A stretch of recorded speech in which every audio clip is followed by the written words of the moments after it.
Bismillahirrahmanirrahim. Assalamualaikum warahmatullahi wabarakatuh. And a good day. Thank you for joining us now live on SOCSO WebEx. On behalf of the organizing committees, I would like to extend a very warm welcome to all of you to the International Public Employment Forum IPEF 2021, organized by the Social Security Organization of Malaysia, SOCSO. Before we begin, just a little bit of housekeeping announcement to ensure smooth proceeding for today's event. To all IPEF 2021 participants, we will be taking your attendance at the start of every day. To ease the attendance taking, all participants are required to scan the QR code shown on your computer screen right now. Please remember, only those who have registered their attendance will receive the e-certificate at the end of the program. And as part of our digital initiative, this event will be also streaming live on our Facebook. That means you can also watch us live at the official Facebook page of Return to Work Perkeso. To all occupational and health officer or anyone here who are registered with the Department of Occupational Safety and Health, DOSH, please be informed that today's course is recognized by the department. Thus, you are eligible to obtain your Continuous Education Program CEP points by attending this event.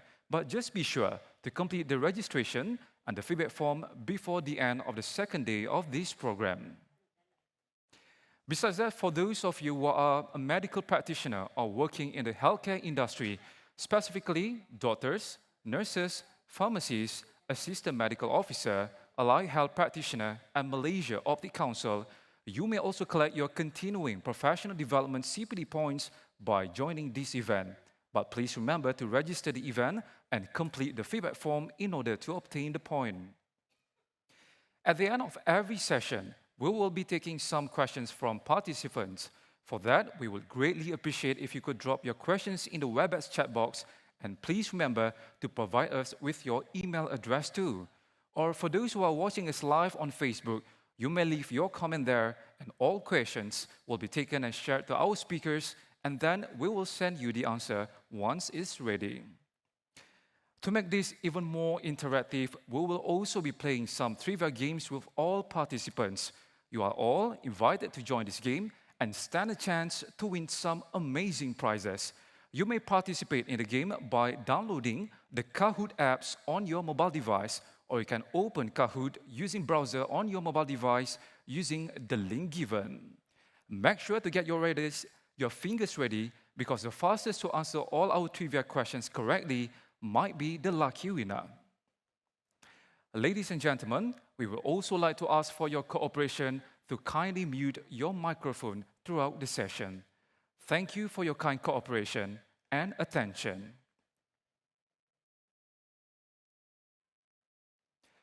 Ladies and gentlemen, Assalamualaikum and good morning. Alhamdulillah, on behalf of the organizing committee, we would like to take this opportunity to extend our warmest welcome to all our distinguished guests, speakers, and participants for being with us today at the International Public Employment Forum 2021. In conjunction with SOCSO's Golden Jubilee celebration, IPEF 2021 is being held for the first time since Malaysia, through SOCSO's Employment System Office, was selected in 2018 to become a member of the World Association of Public Employment Service. Theme: Reviving, Realigning, and Rebuilding the Labor Market, this 4-day event will feature 3 very important yet interesting programs being held simultaneously. This includes the SOCSO's Regional Return to Work DIGIMOS Symposium 2021 on the 6th to 7th September, the International Public Employment Services Symposium on the 7th and 8th of September, as well as the My Future Jobs Career Expo, which will run from 7th to 9th of September.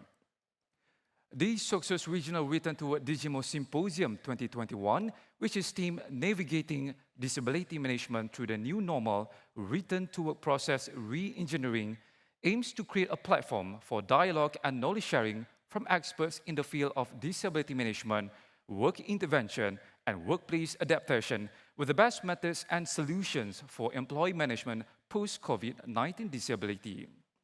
Without further ado, ladies and gentlemen, let us all now watch a video presentation on IPAF 2021.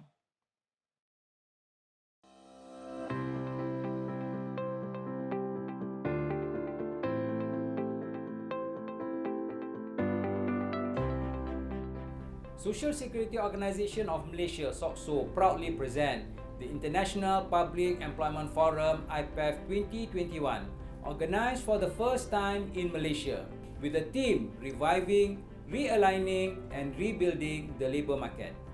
Featuring over 50 local and international subject matter experts, providing insight on the labour market and post-COVID-19 challenges and opportunities, navigating careers pre- and post-COVID-19 pandemic and beyond, and listen to lessons learned by inspiring and accomplished personalities to help you rebound stronger to meet demands of the ever-changing employment market landscape. Featuring 3 concurrent events, namely SOCSO Regional Return to Work DIGIMOS Symposium 2021, International Public Employment Services Symposium, and My Future Jobs Career Expo. Be inspired by our prominent speakers such as the President of the International Social Security Association, Professor Dr. Joachim Brouwer, Executive Director of the International Disability Management Standards Council Canada, Wolfgang Zimmermann, and expert in rehabilitation from the University of Texas, Rio Grande Valley, United States of America, Dr. Rene Gonzalez. Apart from that, we will also be featuring local speakers, including former Minister and current Pemandu Associate CEO Datuk Sri Idris Jala, Managing Director Maidin Muhammad Holdings Berhad Datuk Wira Dr. Haji Amir Ali bin Maidin, National President SME Association of Malaysia Datuk Michael Kang Hua Kiong, Managing Director Sam Dabi Plantation Muhammad Hilmi Osman Basha, Comedian Douglas Lim, ex-national soccer players Datuk So Chin An, Datuk Santok Singh, and Datuk James Wong, and many more. My Future Jobs Career Expo, meanwhile, embraces the new norms, including virtual interviews for over 25,100 vacancies from various sectors. IPAF is organised with the hope that participants will acquire new knowledge, prepare the workforce for post-COVID-19 employment landscape, explore opportunities of the future labour market, cater for the unemployed, and build positive relationships among employees with SOCSO. Exciting activities have been planned to keep you engaged. Register now for free at www.pekeso.gov.my/IPAF or call 1-300-22-8000 for further information. Stay engaged with SOCSO and thank you for being part of the IPAF 2021.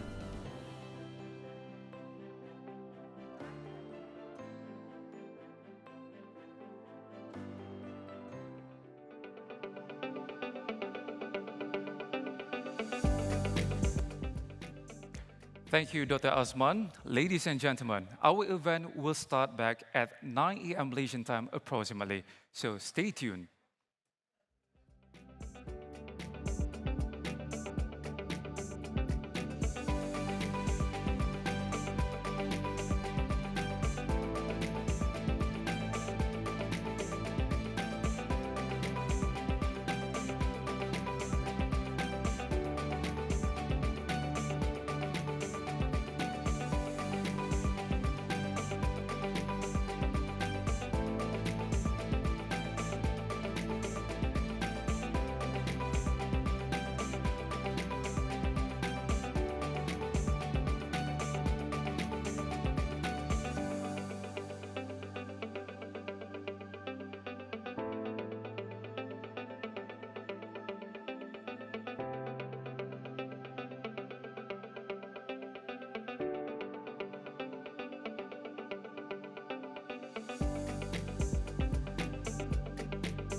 Thank you for staying with us. Ladies and gentlemen, moving right along, we will now continue with the first agenda of SOCSO's Regional Return to Work DIGIMOS Symposium 2021, which is the keynote session.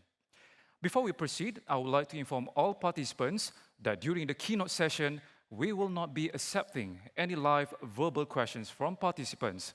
However, if you prefer to submit a written questions to any of our keynote speakers, please feel free to drop your questions in the WebEx chat box, and our team will be more than happy to attend and respond to your questions after the event.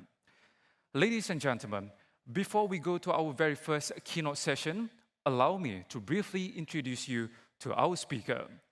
Dr. Muhammad Azman, the CEO of Social Security Organization SOCSO Malaysia, is known beyond the local and regional social security scene, as he currently holds key positions in the regional and international institutions, such as the International Social Security Association, the International Association of Industrial Accident Boards and Commissions, Vision Zero Global Alliance Council, Asian Social Security Association, and Asian Workers' Compensation Association. A medical doctor by profession, Dr. Muhammad Azman spearheaded SOCSO's Return to Work program, which is a global best practice, and was directly involved in the establishment of SOCSO's state-of-the-art rehabilitation center. He has also initiated various innovations to enhance SOCSO's commitment to occupational safety and health, disability management, prevention employee health promotion, and employment services. Without further ado, ladies and gentlemen, let us warmly invite the Chief Executive Officer of SOCSO, Datuk Sri Dr. Muhammad Azman bin Dato' Aziz Muhammad, to deliver his speech entitled SOCSO's Role in Providing Social Security Benefit During COVID-19. Please welcome.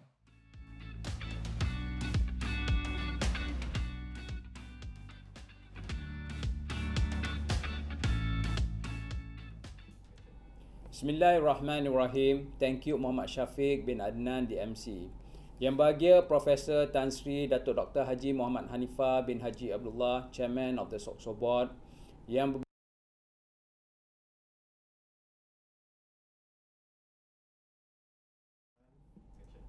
Bismillahirrahmanirrahim. Thank you Muhammad Syafiq bin Adnan di MC. Yang bahagia Profesor Tan Sri Datuk Dr. Haji Muhammad Hanifah bin Haji Abdullah, Chairman of the SOCSO Board. Yang berbahagia Datuk Muhammad Saha bin Darusman, Head of Office of the Employment Insurance System. Mr. Wolfgang Zimmermann, Executive Director, National Institute of Disability Management and Research, NIDMA, Canada. Professor Dr. Reni Gonzalez, Professor in Rehabilitation from the University of Texas, Rio Grande Valley, United States. Dr. Mr. Sang Hyong Lee, Research Fellow, Employment Service Innovation Division, Korea Employment Information Service. Heads of departments and agencies of the government, industrial associations, non-governmental organizations, distinguished SOCSO board members, representative of the media, and all local and international participants of the symposium. Assalamualaikum warahmatullahi wabarakatuh, and good morning from Kuala Lumpur. Distinguished guests, esteemed participants, ladies and gentlemen, it gives me a great pleasure to be with all of you this morning at the Digital Atmosphere Symposium by SOCSO Return to Work RTW. On behalf of the Social Security Organization SOCSO Malaysia, I would like to extend a very warm welcome to all participants of this symposium. We are immensely grateful for your support to the symposia despite the COVID-19 pandemic crisis. All sessions will be held online to curb the transmission risk, and everyone across the globe can benefit from the symposium while being safe in their respective homes.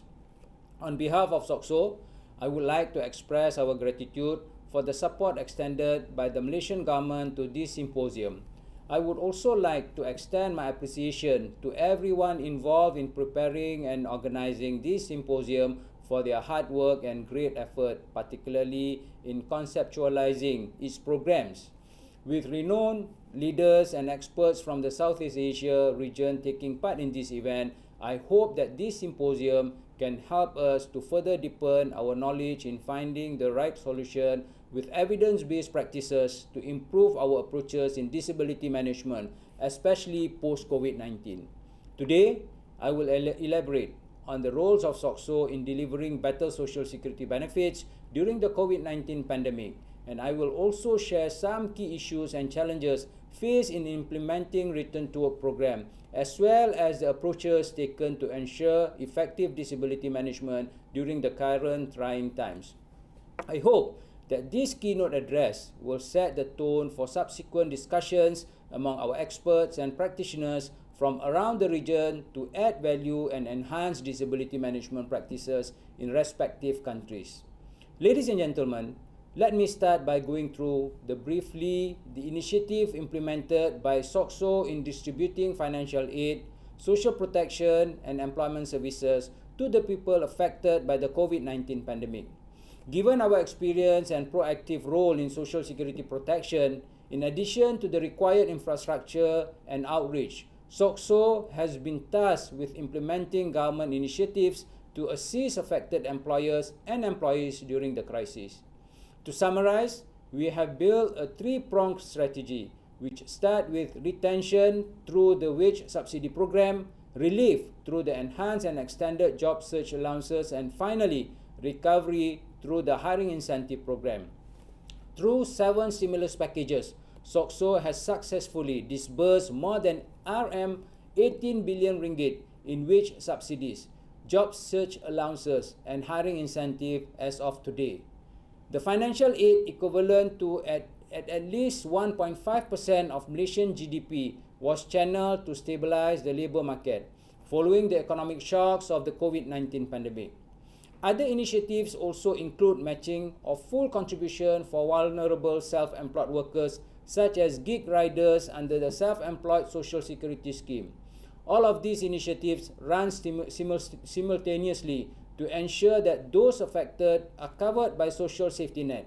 However, in today's presentation, I will focus on how SOCSO Return to Work Department undertakes a role in protecting the disabled community, especially amidst pandemic COVID-19.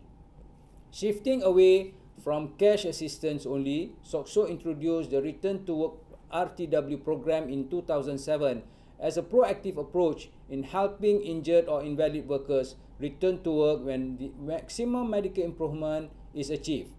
This program is a collaborative process that facilitates and monitors the implementation of recommended treatment plans to assure that appropriate medical care is provided to the insured person. Case managers must manage the implementation and coordination of the rehabilitation plan with healthcare providers as well as the clients while promoting cost-effective care. The case management of workers is subsequently followed by effective employment services, which includes skill gap analysis, vocational training, reskilling or upskilling, as well as job placement assistance. Allow me to share some key statistics on how the COVID-19 pandemic affects the RTW activity and success rate. As you can see, the figure from 2019 to 2020 dropped from 7,134 total cases to 5,365 cases of insured persons with disability who managed to secure employment when the pandemic reached the country. Moving on to 2021, as of 30th July this year, we can see a steep decline in the number of insured persons returning to employment to 3,360 cases. These 7-month figures may point to a slightly lower yearly figure in 2021 compared to the year 2020 because Malaysia is hit with a longer wave of COVID cases that caused the multiple extension of the movement control order. The prolonged period of lockdowns and persistent increase in the daily positive COVID-19 cases have resulted in adverse implications on the disabled community, which already faced various structural challenges even before the advent of the COVID-19 pandemic. Among several other challenges, SOCSO's Return to Work program had faced: first, long waiting period for rehabilitation; second, barriers that reduce accessibility and communication; thirdly, rising number of mental health cases; fourth, limited labour market opportunity; last but not least, decline in professional development for disability management. For each issue, SOCSO Return to Work Department has managed to enhance the use of digital technologies, adapt to the new norms of work, and leverage on the public engagement to ensure the continuous and effective implementation of return to work during the pandemic. Allow me to start with the first issue, which is long waiting period for rehabilitation. To address backlogs and long waiting period for rehabilitation of injured or invalid workers, SOCSO designed an intensive disability management program to ensure timely rehabilitation of workers throughout the pandemic. During the ongoing pandemic, our return to work department's case managers will make sure that intensive rehab schedule for our insured person resume as usual despite the challenges in terms of adhering to the SOP standard operating procedure such as social distancing.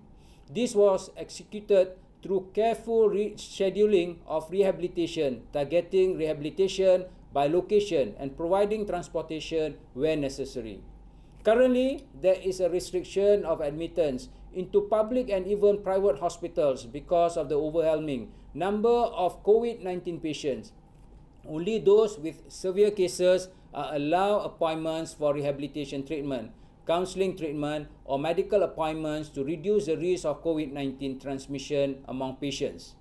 The medical appointment for severe or moderate type of injuries is limited to 30 minutes only per person.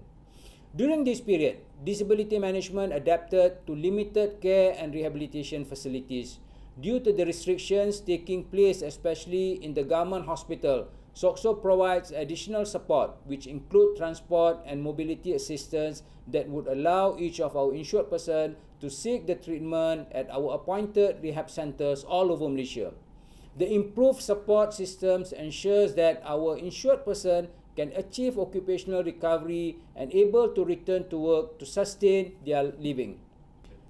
Besides that, movement restriction policies had put a limit to accessibility and communication with our insured workers for the Return to Work program. SOCSO adapted by introducing new online and media engagement, upgraded our digital operational system, and developed satellite rehabilitation centers all over Malaysia. Let us dive into the details. In providing employment support to SOCSO stakeholders, our Return to Work department makes sure that employees with disabilities and employers involved receive employment assistance that has been adapted to the new normal routine. Employment support is conducted online via phone or video calls with insured persons and employers. Despite not meeting physically, the advancement of technology has enabled our insured person to make remarkable progress. This shows how important for us to address digital development, especially in disability management and the disabled community.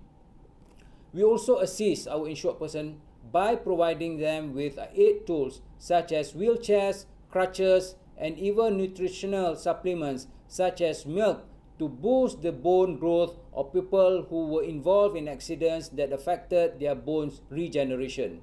A system called Inspire was established where doctors all over Malaysia can register their patients for rehabilitation treatment and automatically update SOCSO Return to Work to manage the case.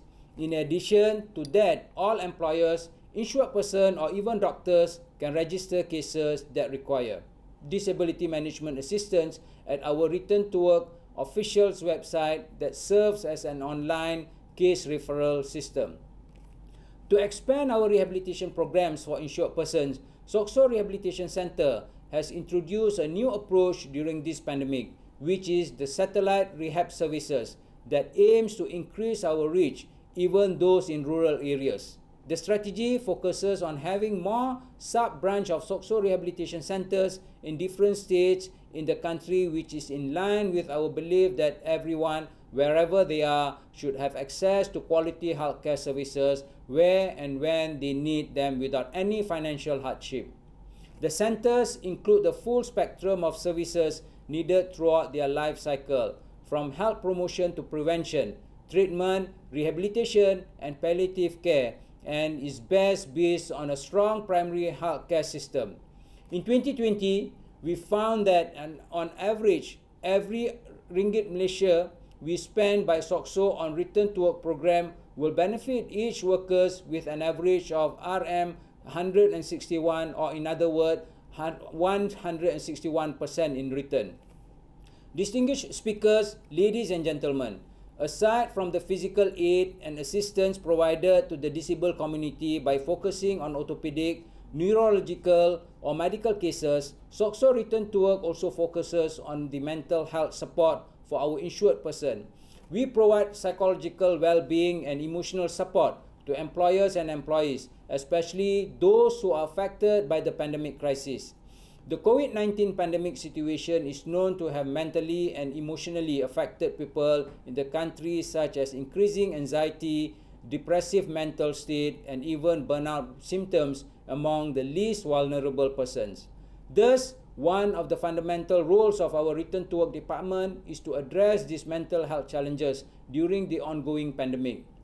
We aim to provide psychological support as an early intervention measure to ensure a faster recovery among the patients. Among the approaches and initiatives taken to ensure that emotional and psychological support can be delivered amidst the challenges of this pandemic are to establish the establishment of a guidance and counseling team, also known as Psychological Support and Social Wellbeing Unit. 2. This unit specifically address the issues and challenges of mental health that had risen drastically due to the COVID-19 pandemic. Previously, an Employee Family Assistance Program, EFAP, was launched before the pandemic, but one of the challenges was low awareness of the importance of mental well-being. However, the pandemic has made more people aware of the need to address psychological, emotional, and mental well-being. This creates more opportunities for the guidance and counseling team to reach out to our insured person for counseling and emotional support. Implement a webinar series that aims to create awareness of emotional and psychological issues and support in the workplace. The webinar series are conducted according to the geographical zone to ensure that we can spread the awareness over all the states in Malaysia. Participation from the employers and insured person will bridge the gaps in understanding the importance of mental well-being in the workplace. A psychosocial well-being hotline is created to facilitate smooth delivery of service regardless of time and place, where anyone, especially insured person, can unload their emotional burdens, share problems in their daily lives, or even query about issues regarding mental health. The psychosocial well-being team will offer psychological support and assistance via telehealth. Amidst the challenges during the COVID-19 pandemic, our Return to Work case manager will ensure that each insured person will be given the same opportunity as every able person to recover from the pandemic. The closure of the economy and movement restrictions not only limit the mobility of our case managers, but also reduce the number of job vacancies available in the labour market.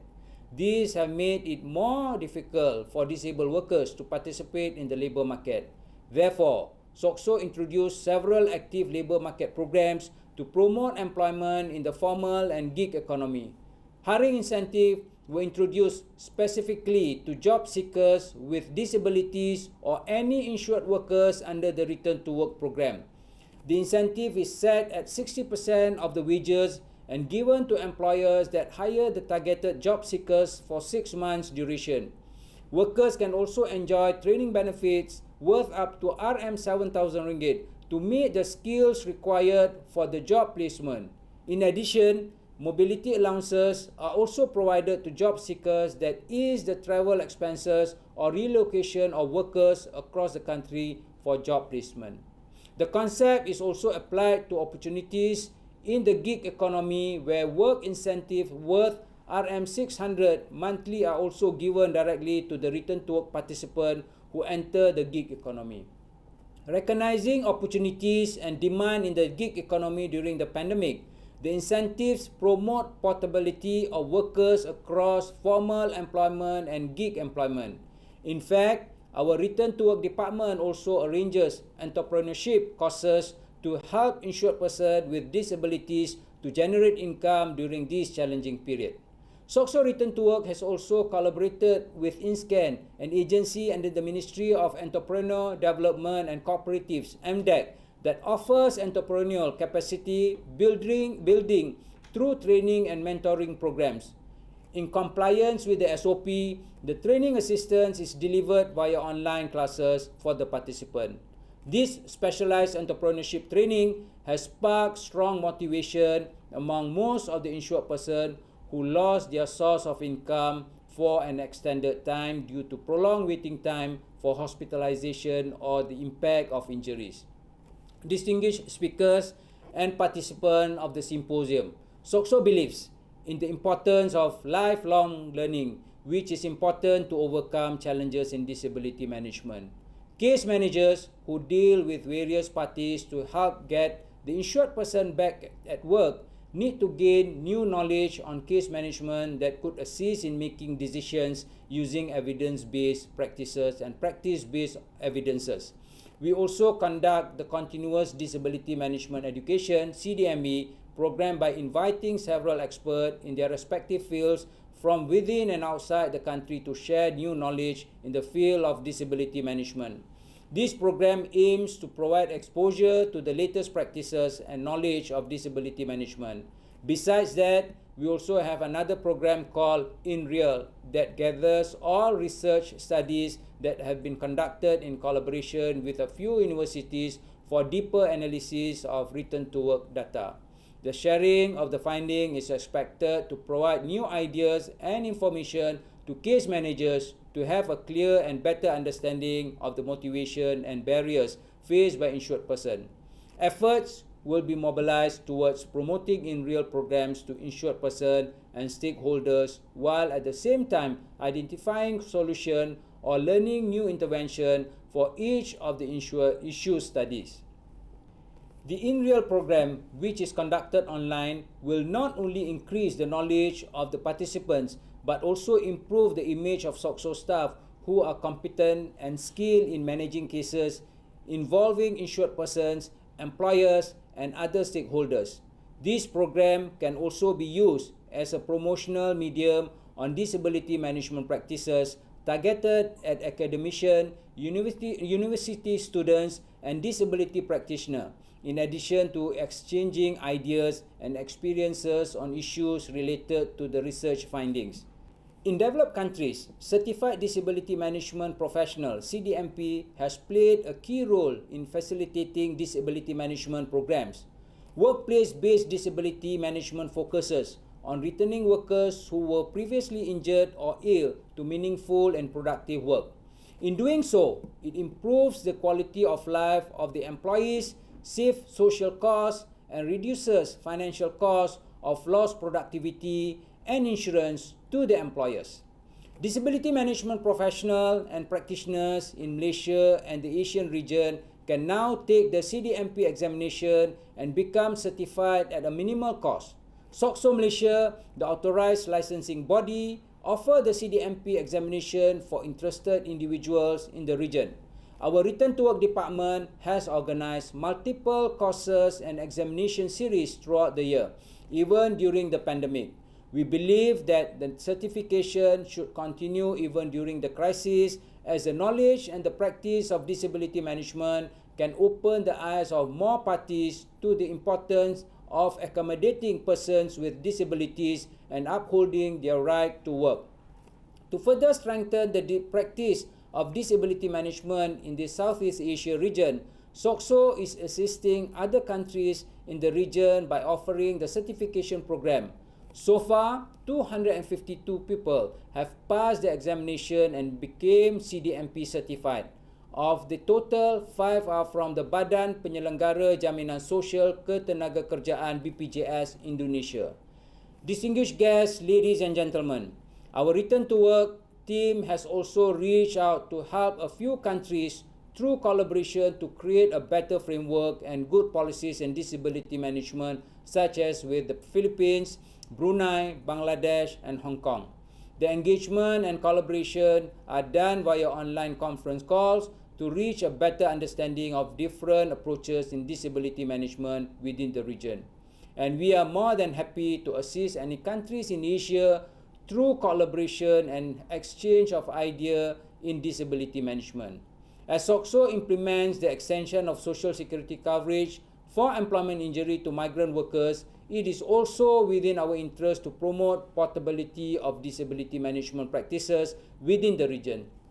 The transferring of these practices would ensure effective and adequate protection is given to disabled migrant workers who had returned to their respective home countries. Distinguished guests, ladies and gentlemen, to end, I will leave you with a teaser and sneak peek of testimonials of our insured person who managed to secure employment during the challenging COVID-19 crisis. We have 3 insured persons who are willing to share their experiences and the challenges they had to endure when they were seeking employment in these trying times. For most of the insured persons with disabilities under the Return to Work program, they encountered challenges in obtaining employment even before the pandemic, and during the pandemic, the challenges become more insurmountable. However, with unwavering willpower and resolve, we can see that there is always hope for the disabled community to gain employment even in the darkest times. 3 of our insured persons, Mr. Naveen, Ms. Ainol, and Mr. Farhan, demonstrated that everything is possible when one had determination. 3 of them who beat all odds will be joining us at this symposium as speakers in one of the sessions, and I hope that their passions and willpower to survive the pandemic will inspire everyone.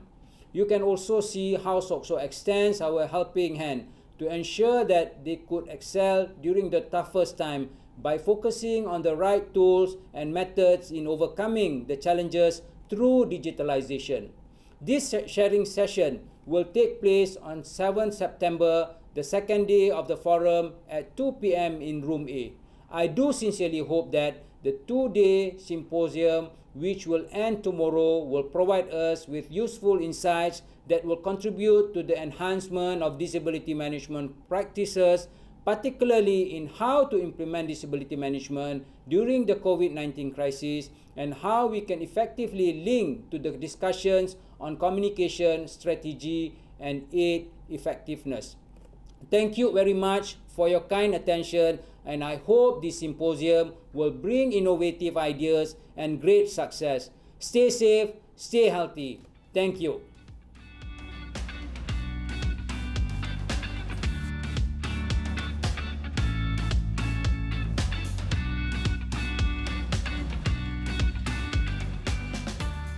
Thank you, Dato Sri Dr. Muhammad Azman, for such an insightful presentation on SOCSO's role in providing social security benefit during COVID-19.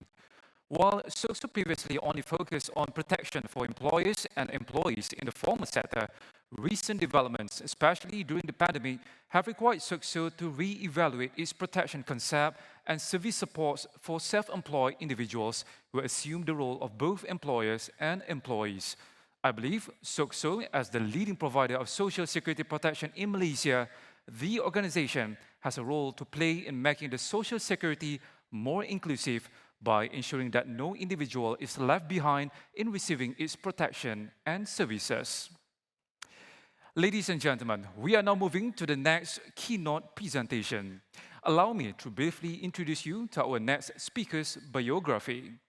Mr. Wolfgang Zimmermann is the president of the Pacific Coast University for Workplace Health Sciences, a statutory, not-for-profit, degree-granting education institution focused in the areas of workplace safety, health promotion, return to work, and disability management and rehabilitation.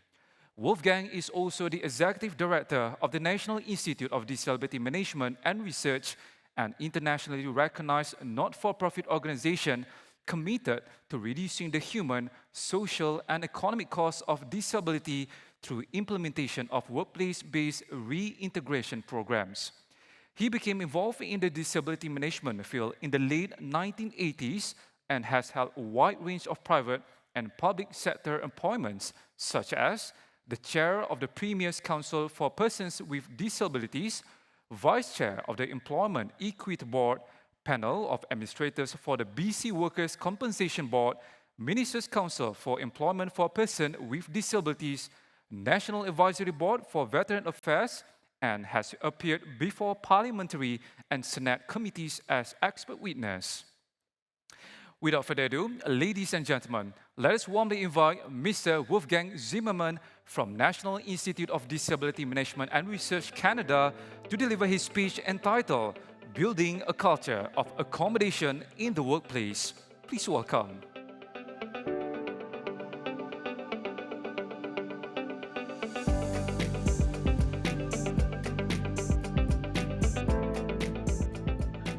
Yeah, good morning, everybody. My name is Wolfgang Zimmermann. I'm speaking to you today from the west coast of Canada, from British Columbia and Vancouver Island. And I, first of all, want to congratulate SOCSO on hosting this most important event in terms of your regional return to work symposium, and for inviting me to participate in saying a few words. We've had the tremendous pleasure of working with SOCSO over well over a decade now, and I want to certainly express our sincerest appreciation for being able to have been part of this, of a remarkable journey, and also certainly congratulate Dr. Asman and his entire SOCSO team for the leadership that he has shown and continues to show in moving this most important disability management agenda forward, and certainly on a very much of a personal level. I got involved in this many years ago when a tree broke my back in a logging accident here on the west coast of Vancouver Island, and we were able to certainly carry on working, and I had the ability to continue to contribute. And now I'm the both the executive director of NIDMAR, the National Institute of Disability Management and Research, but also look after the Pacific Coast University for Workplace Health Sciences, which is a very unique statutory university here, which came into being in 2007 under special legislation of the Legislative Assembly, in other words, the government of BC.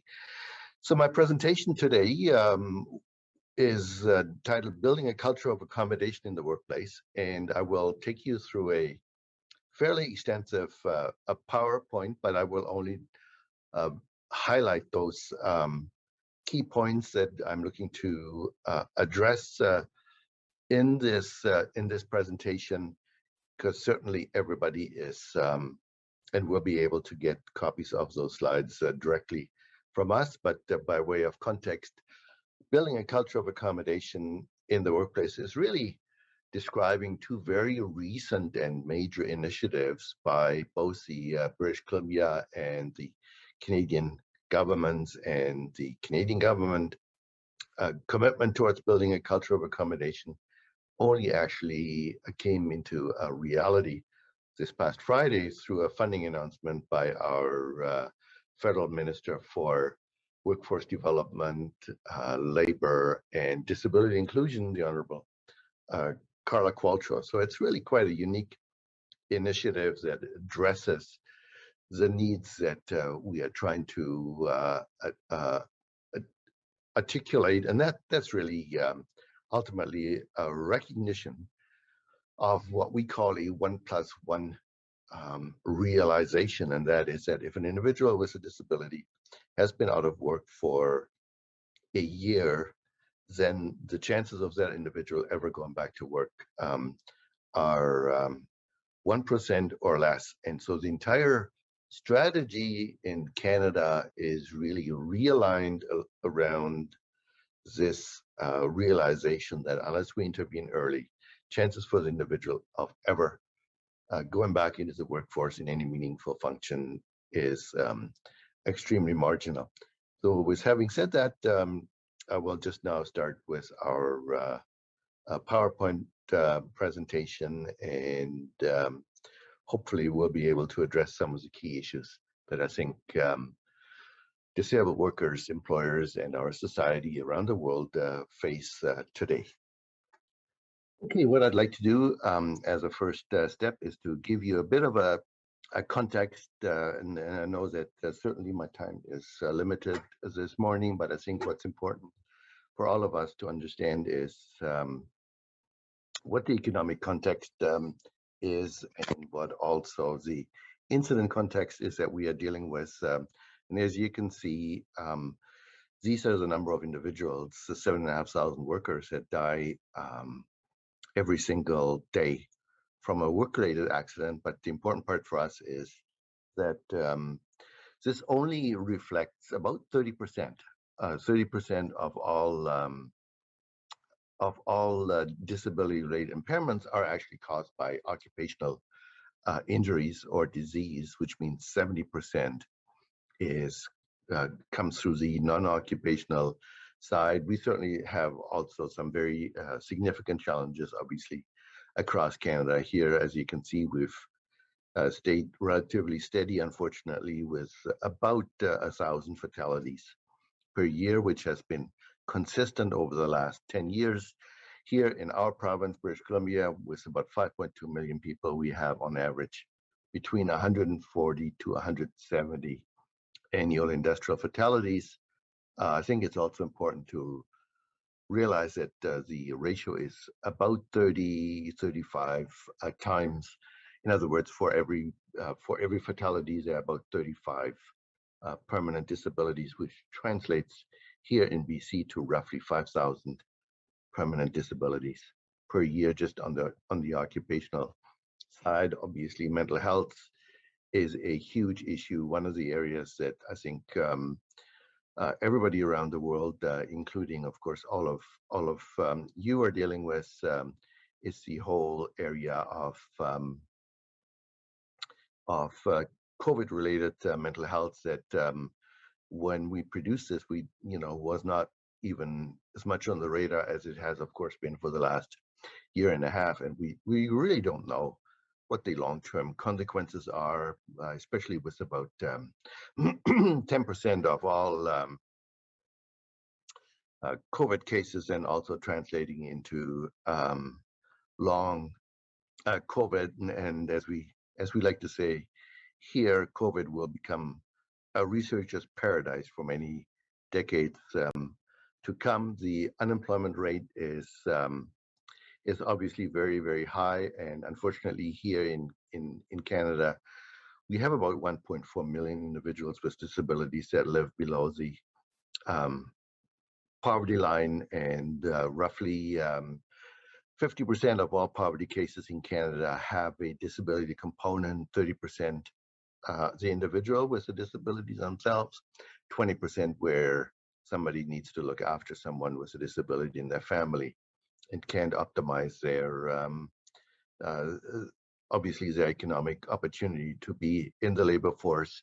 What that means here is also that we are looking at individuals earning, or receiving, I should say, it's not earning, it's receiving about $1,000 a month, of which they have to pay their rent. And as we always say, if you are scraping by on $1,000 a month, having accessibility to a Michelin star restaurant is not necessarily the priority. So the whole conundrum of the explicit link between disability, poverty, and employment is what these initiatives, both at the provincial and federal level, of building a culture of accommodation is really all about. And as you can see, the outflow rates are very marginal.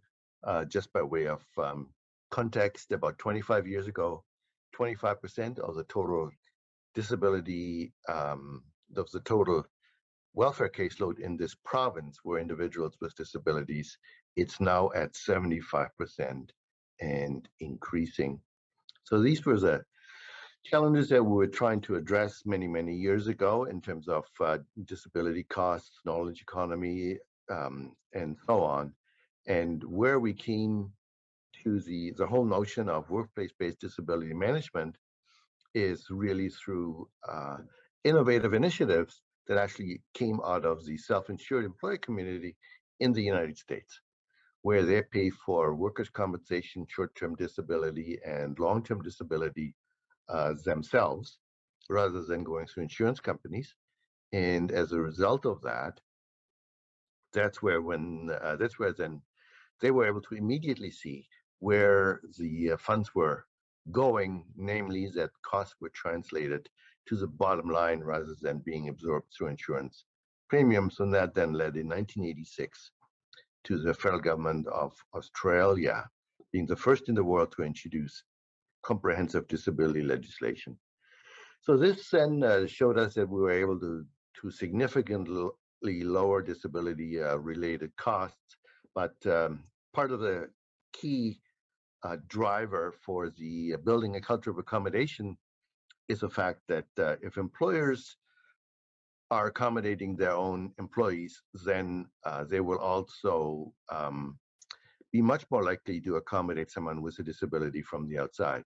If they decide to simply turf their own employees who acquire mental or physical health impairment, then they will not likely hire somebody with a disability from the outside. That's where we have the entire area of disability stigma, and that's kind of what's been driving this in terms of the absolute numbers and the cost. And certainly in this province, the provincial government is readying itself for a huge influx of individuals when we think that only 50% or less of workers across Canada have actually long-term disability coverage, which means that if they lose their employment as a result of a disability, they end up on social assistance by default unless they have family, friends, or as a means to sustain themselves. So these were really the findings that sort of underpin everything that we are doing, that early intervention drives dramatically reduced claim duration, long-term disability rates, and then we're also seeing indirect disability related costs. But we also have a major initiative underway that's been underway for the last 10 years. It's called the Enhanced Disability Management Program. It covers the entire healthcare sector in this province, over 150,000 workers, 4 unions, over 200 employers. And when they embarked on this path, going back 10 years, they were able to dramatically lower their claim duration. In fact, it went down by about 60%. Early intervention went from 45 days to 3 days, and LTD coverage was reduced by about 20%. So this gives you a bit of the international elements that have driven and are underpinning all of that today, and that continues to be the case, building on these various international strategies and research initiatives and publications. So with effective return to work programs, we can basically maximize employer attachment for individuals.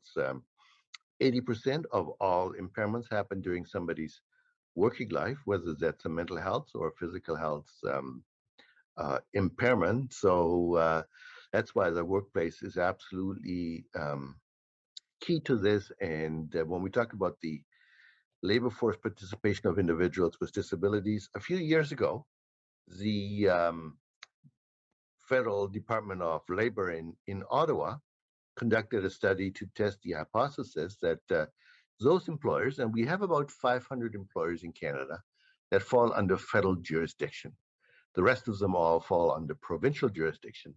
And those 500 employers, which also includes some of the largest that we have, our railroads, our airlines, our banks, our ports, and so on, we wanted to test the hypothesis that those companies that had very good disability management programs, in other words, they were going to accommodate all of their own employees with a disability, were also the ones that tended to have a much higher labor force participation overall, because they were open to hiring people with disabilities, because they had built the capacity and the stigma had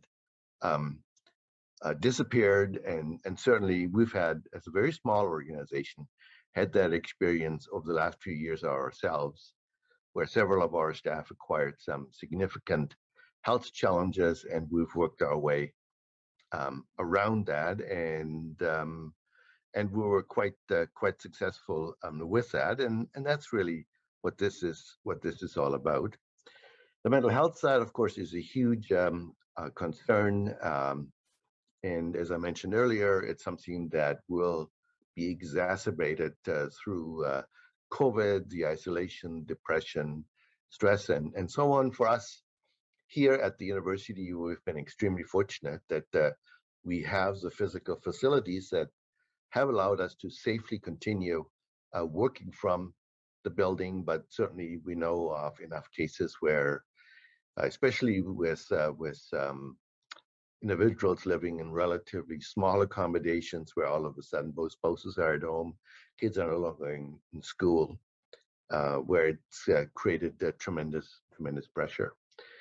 So we can see, and certainly we have enough individual case studies for any of you that are interested in some of this. It's all available through our website. In terms of these reductions in expenditures and so on, this is all kind of well documented from many different organizations. The latest one was a business redesign for one of our largest health authorities, Vancouver Coastal Health. It covers all of the medical and rehabilitation facilities here in Vancouver and its surrounding regions, and in 2009 embarked on a complete redesign of its disability management program, as well as we looked at a major redesign for 18 long-term care facilities, which are a huge a challenge no matter where. And I, on a personal level, had a very strong interest during those years to kind of look at where our long-term care facilities are in with respect to return to work, and that they were in good shape, because I certainly am heading that way as well myself. So that's kind of where we looked at it and where we saw the huge return. And when I earlier mentioned the major ILO studies that looked at all of this I guess about 23 years ago now, and it was all published in 2000. So 2 decades ago, and all of this has kind of stayed the same. This was driven out of the International Labor Organization in Geneva. It involved participation by Australia, New Zealand, Canada, the US, as well as 5 European countries. And what we saw based on this study is that there are some very unique and discrete factors that need to be in place in order to consistently achieve better return to work outcomes for individuals. And as you can see, these are all the lists and all of the issues. First and foremost, injury prevention and safety programs, but communication, the design of your benefit program, the fact that you have to have individuals that are trained in disability management and return to work. But you also have to have a regulatory framework in place. And we can see this in many areas. And on June 17th, just this past June 17th, the British Columbia government here actually passed BC's first accessibility legislation.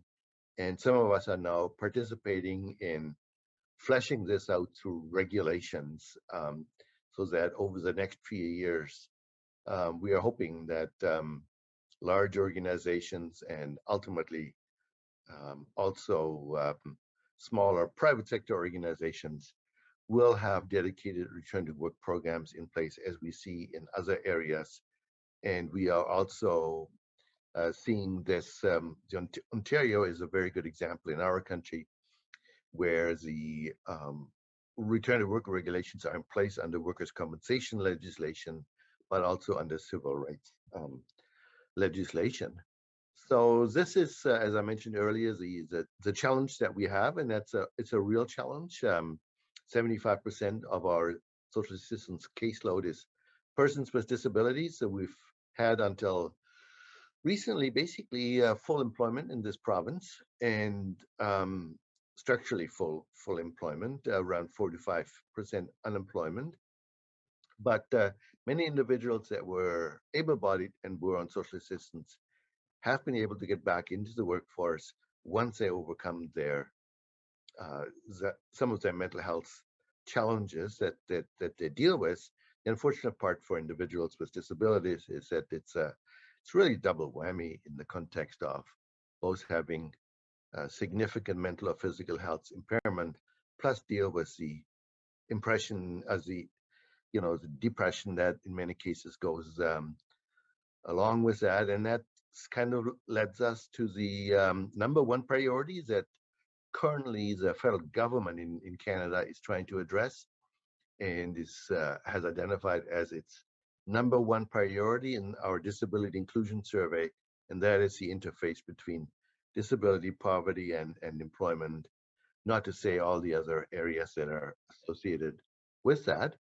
So this gives you kind of just a recap of what I think is the key area, that is the 1+1 rule that we are seeing, which is also being supported through a very recent from OECD study from earlier this year. And as I mentioned, anybody that's interested in getting a copy of that study can certainly get it from us by letting us know. But it's indeed very sad and unfortunate. But it does mirror also a lot of scientific studies when we look at the intergenerational continuance on poverty support, disability support, but also regular welfare support between generations, and also the fact that the longer someone is on unemployment insurance, the less likely they will ever work again. That's just a very sad part. And for myself, I was just extremely fortunate that I'm dating myself here, some 44 years ago, when I got hurt, I was able to get back into the workforce within 6 months because I initially graduated in civil and forest engineering, and then I retrained as an accountant.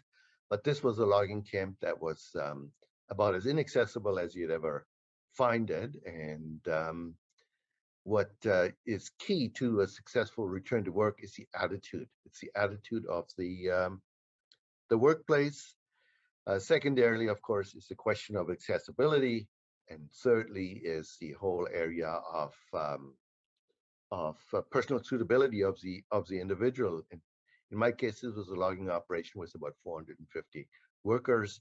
The building was totally inaccessible for someone who was in a wheelchair, and but both the employer and the union were very, very committed towards getting me back to work, because there was a significant level of guilt because it was the first week on the job. Here's the power saw, good luck, go for it.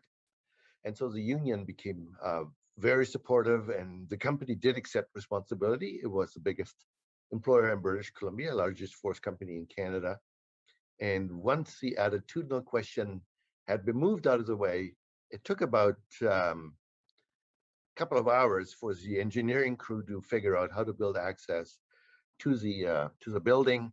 Then the grade crew, which is our road construction crew, they were able to do all the necessary groundwork. And then about a week later, the carpentry crew had built the ramps, had widened the doors, and made the washrooms accessible. So it's really all about attitude, and that's again links back to our building a culture of accommodation, that it's the attitude of the workplace. Accessibility is not necessarily the issue. We've got the tools and the means and the knowledge to figure that out. So this is kind of the strategy that we have in this province that I will be speaking about specifically, is how do we deal with the workplaces, and how do we support employers so that individuals that acquire an impairment, especially now with COVID, where we have much coming our way that unfortunately we don't even know much about, and we don't have all of the answers, and don't have a lot of answers yet. How do we actually get to that, so that ultimately we can also increase employment for disabled? So the four pillars of this strategy in the BC government, and as I mentioned in my opening remarks, as of this past Friday, 9 o'clock, we actually now have this as a national Canadian strategy as well, where the focus is on education for workplaces to so that individuals can get educated in this field, as well as individuals, both through academic and continuing education.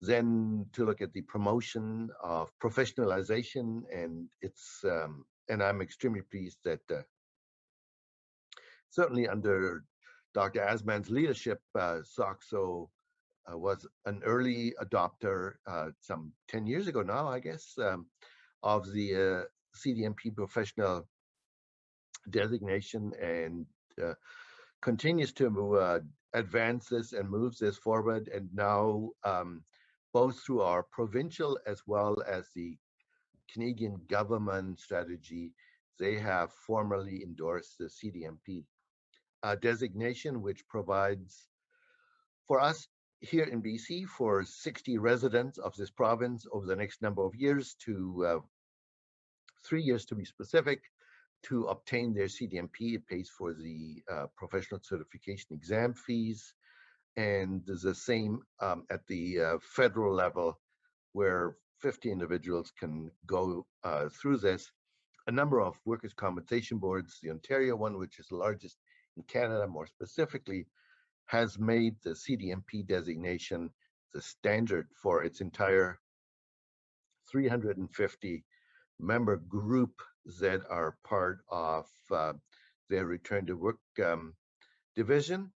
So then we are also able to, we developed in conjunction with the Federal Department of Labor, a number of employers and a number of unions. We developed a very unique forensic program assessment protocol. Again, for anybody that's interested in this, we'd be happy to send you all the links to that. It functions no different than any other forensic analysis tool, whether that's on the finance side or health and safety side. It provides a workplace with a detailed analysis of their current return to work program. Basically, it gives them a straightforward gap analysis, and as well as giving them a roadmap going forward that allows them to dramatically and significantly improve their return to work and disability management program. And the fourth component to this is that those employers in this province that are going through then an assessment will be able to tap into a significant subsidy, which will allow them to address the deficiencies that the forensic analysis of the current program has identified. A number of international jurisdictions as well that use this assessment protocol. It works with about a 95% inter-rater reliability around the world. The Department of Labor in Canada spent around $2 million for us to develop this tool. Those are the key areas that we are hoping to achieve with the strategy. And as I mentioned, exactly the same happened now on Friday. So just to recap, it focuses on education, which in a practical sense means that employers can get free educational modules for their staff through the continuing education arm of our university, Pacific Coast University for Workplace Health Sciences, as well as it provides funding for scholarships for individuals wishing to enter our bachelor degree either on a part-time or a full-time basis in disability management. The support for obtaining the CDMP designation, as well as significant support for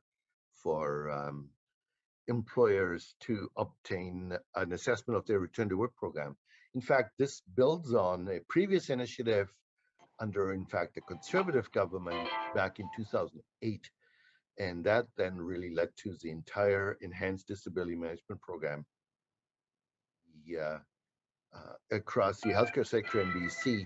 And we're now looking at doing exactly the same, except we're looking at doing this for municipal governments, for school boards, as well as post-secondary institutions in this province, because their long-term disability rate, as we speak, is more than double that of the national average. For most taxpayer-supported public sector institutions in this province, the long-term disability rate is around 10% and higher, going up to 15% for some areas. So this is very much a practically designed approach to address a realistic issue that we cannot continue with the individuals with disabilities on social assistance and at the same time, not increasing employment.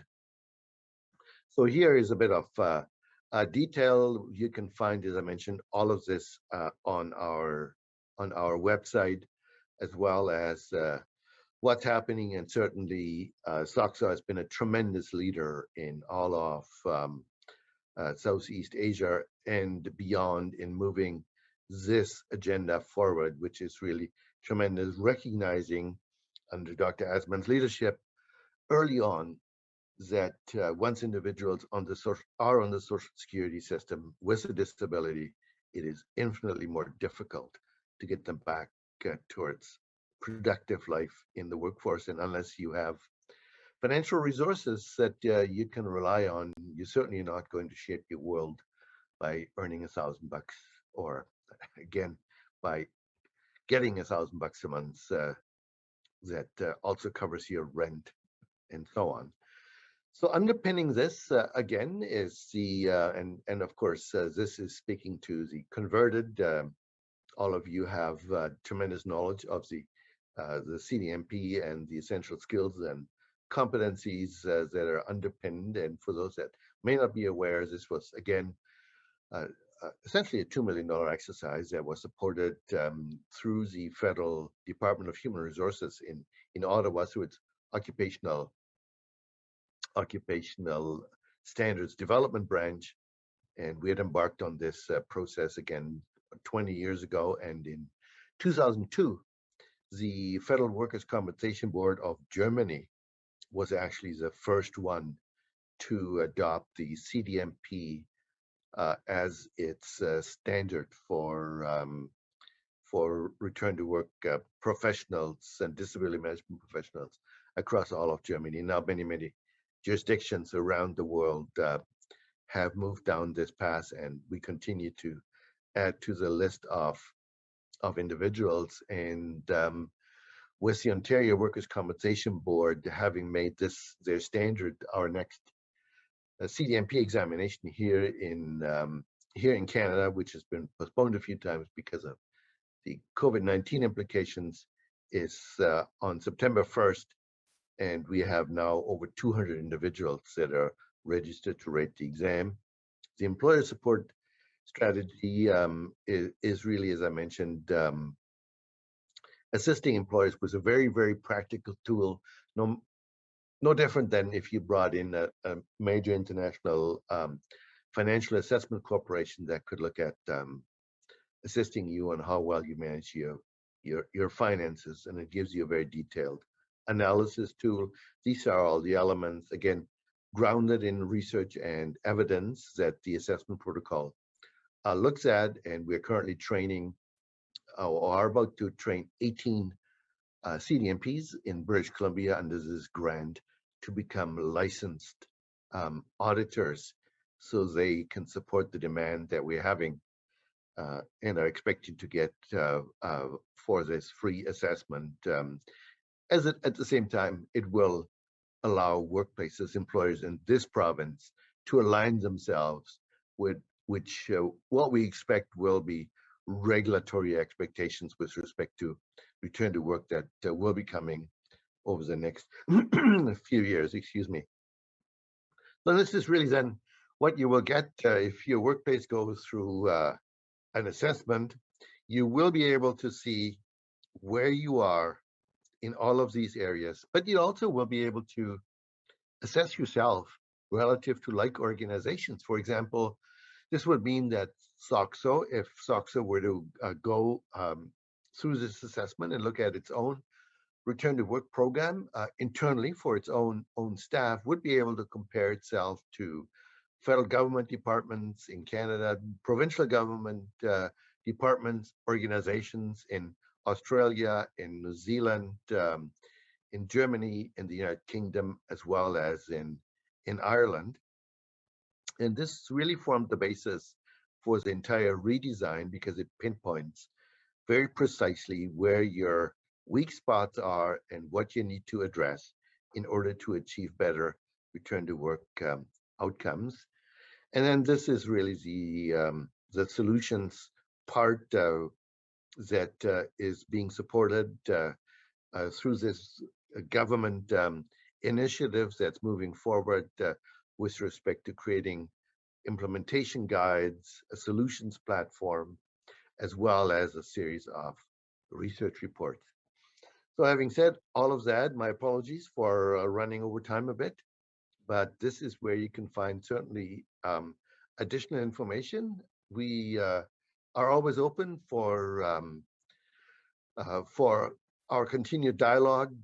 Again, congratulations for SOCSO on hosting this initiative, and certainly my appreciation for you to invite us to be a part of this most important event, and ultimately for all of us to continue collaborating in making a difference in the lives of disabled workers and their families. Many much success for the continuation of the conference, and we certainly look forward to hearing from you.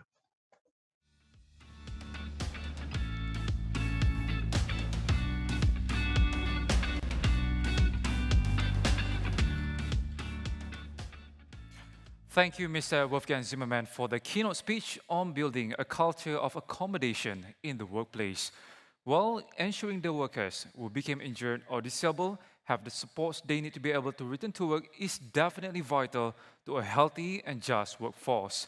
Even one study says that an effective disability management approach, such as through the early intervention, is found to be a cost-effective valuable supplement for short and long-term disability plan, ensuring employers are able to maximize the effectiveness of disability benefits without compromising coverage levels or increasing costs. All in all, everyone will certainly benefit when we build a culture of accommodation that recognizes the important contribution we can all make. Remember, every worker has the right to return to the workplace. By that, everyone at the workplace has to play their roles to help their colleagues who have endured a workplace injury to successfully transition back into the workforce. Ladies and gentlemen, moving on to our next keynote speech, let me introduce you to our third speaker for today. Dr. Renee Gonzalez is an associate professor in the School of Rehabilitation Services and Counseling at the University of Texas, Rio Grande Valley. He obtained his doctoral degree from the University of Wisconsin-Madison and is a certified rehabilitation counselor, or CRC. Dr. Gonzalez was appointed to the Rehabilitation Council of Texas. The Rehabilitation Council of Texas, or RCT, advocates for people with disabilities in the vocational rehabilitation process to ensure Texans with disabilities have access to an effective vocational rehabilitation service delivery system leading to employment. Dr. Gonzalez has clinical experience in providing psychotherapy or counseling for predominantly Latino or Hispanic with various disabling conditions to attain and maintain employment or attending post-secondary training. Therefore, let's warmly welcome Associate Professor Dr. Renee Gonzalez from the University of Texas, Rio Grande Valley, USA, to deliver his keynote speech entitled Disability Management During Disaster Pandemic. Please welcome.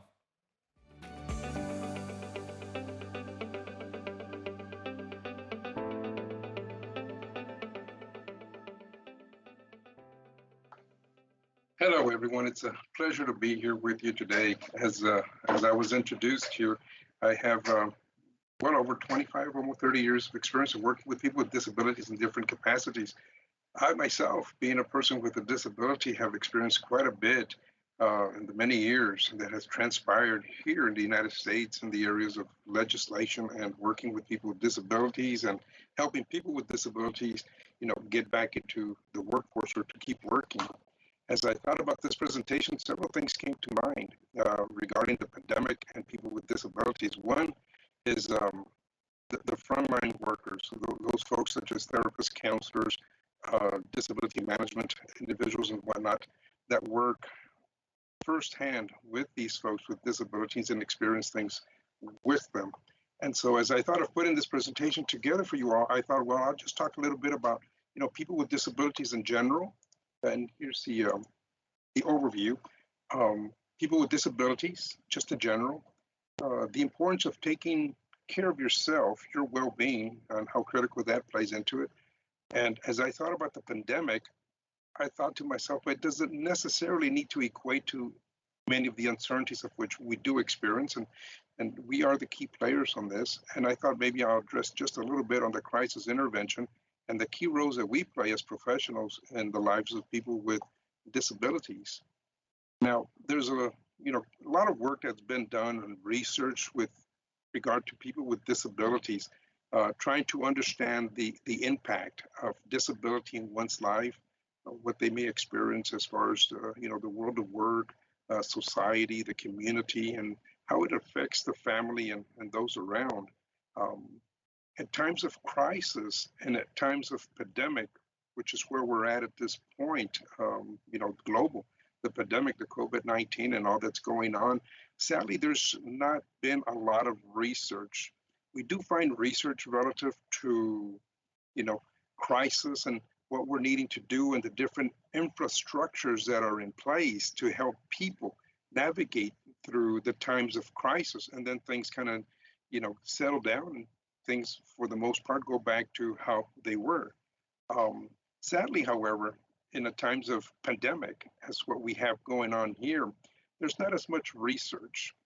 We have learned throughout the years that we do need to be doing things differently when it comes to trying to work with people with disabilities, and not just people with disabilities, but people with severe to catastrophic type disabilities. I'm talking about, for instance, right now we have the COVID-19, the respiratory type ailments and what have you that follow thereafter, and so many other functional limitations that come about. But we also have folks that have spinal cord injuries, okay, and have other physical type of injuries. And so when it comes to the research on pandemics and what can we do, there's a lot that we can do. However, we have not, from what I've seen, taken the necessary steps to really safeguard the well-being of people with disabilities. And so therefore, when we have a crisis and or a pandemic as we have now, the people with disabilities are therefore almost by default, unfortunately, are at a greater risk, okay? Yes, we have technology. Yes, there's means that we're able to do much more different and better present day. But I think back of where I've been and some of the folks that I've worked with and where some of the people are at now, okay? So yes, for instance, we do have technology. But if we look at the rural communities, such as rural communities here in the United States, they're not all equal. They don't all have the same access to, the internet, if you will, to the same technology. And so things like healthcare, transportation, et cetera, just to meet some certain basic needs are greatly disrupted at a time such as now, the pandemic. And so, as we all know, a lot of folks with disabilities are dependent on family, their friends, neighbors, and for community supports, just for activities of daily living, to be able to get ready to start their day so that then they can, go to work. Perhaps those that are not going to work, but going to training so that they may continue with their trainings. there's a lot that's going on. And the greater impact is that, unfortunately, a lot of these folks with severe type disabilities that are reliant on family, community supports, when we have the epidemic, playing a role as it is now, there's a lot of family members that have taken ill. There's a lot of family members that have passed away. These family members were instrumental in providing, assistance with the activities of daily living, just so that the person can get their day started and off to work and or to school. Okay. Community supports. Yes, we do have community supports, and there's an abundance. However, we don't all have equal access to it. Not everyone is able to navigate through, technology. Not everyone has a computer. Believe it or not everyone has a computer. Not everyone has the basic understandings on how to surf the net and look for resources. Okay, and so when we say that people with disabilities are at greater risk and have greater negative impacts, well, that's because many folks are already at a disadvantage. Perhaps they don't have the resources to have acquired or purchased the necessary type services, such as the technology that we all speak of. We speak of working at home, what have you. Well, some of the folks just don't have that type of technology. So, in moving forward, taking care of your well-being. Now, this is very important. When I teach my graduate students and talk to my, as well as my doctoral students, I emphasize taking care of oneself. This is really important. Or if we're not able to take care of ourselves, then it becomes very, very difficult and challenging for us to really attend to the needs of those that we're trying to serve. And so this is really instrumental and monumental for us in trying to do what's necessary in working with this population. You need to ask yourself, are you getting enough rest? Are you eating healthy? Are you staying active? Are you doing those things that are very necessary so that you can stay well? In staying well, then not only are you able to take care of yourself, but you take care of those around you. And if you take it a step further, you're able to better attend to the people that you're needing to provide services to, okay? The emotional health is vitally important. If you're experiencing anxiety or depression, any type of issues or problems, I would encourage you to find the support necessary, whether it be a counselor, a therapist, psychologist, psychiatrist, whomever it may be. Your emotional health is vital. It's very, very important. For you see, you're at the front lines, and you yourselves, as well as myself, we experience our consumers vicariously. Okay, we may not be affected in the same manner, but if we are in there working with them, then we're going to experience it vicariously. And that's big, because sometimes we tend to carry things close to our sleeves. That is, we take things very close and personal as to what may be going on with our consumers. All right.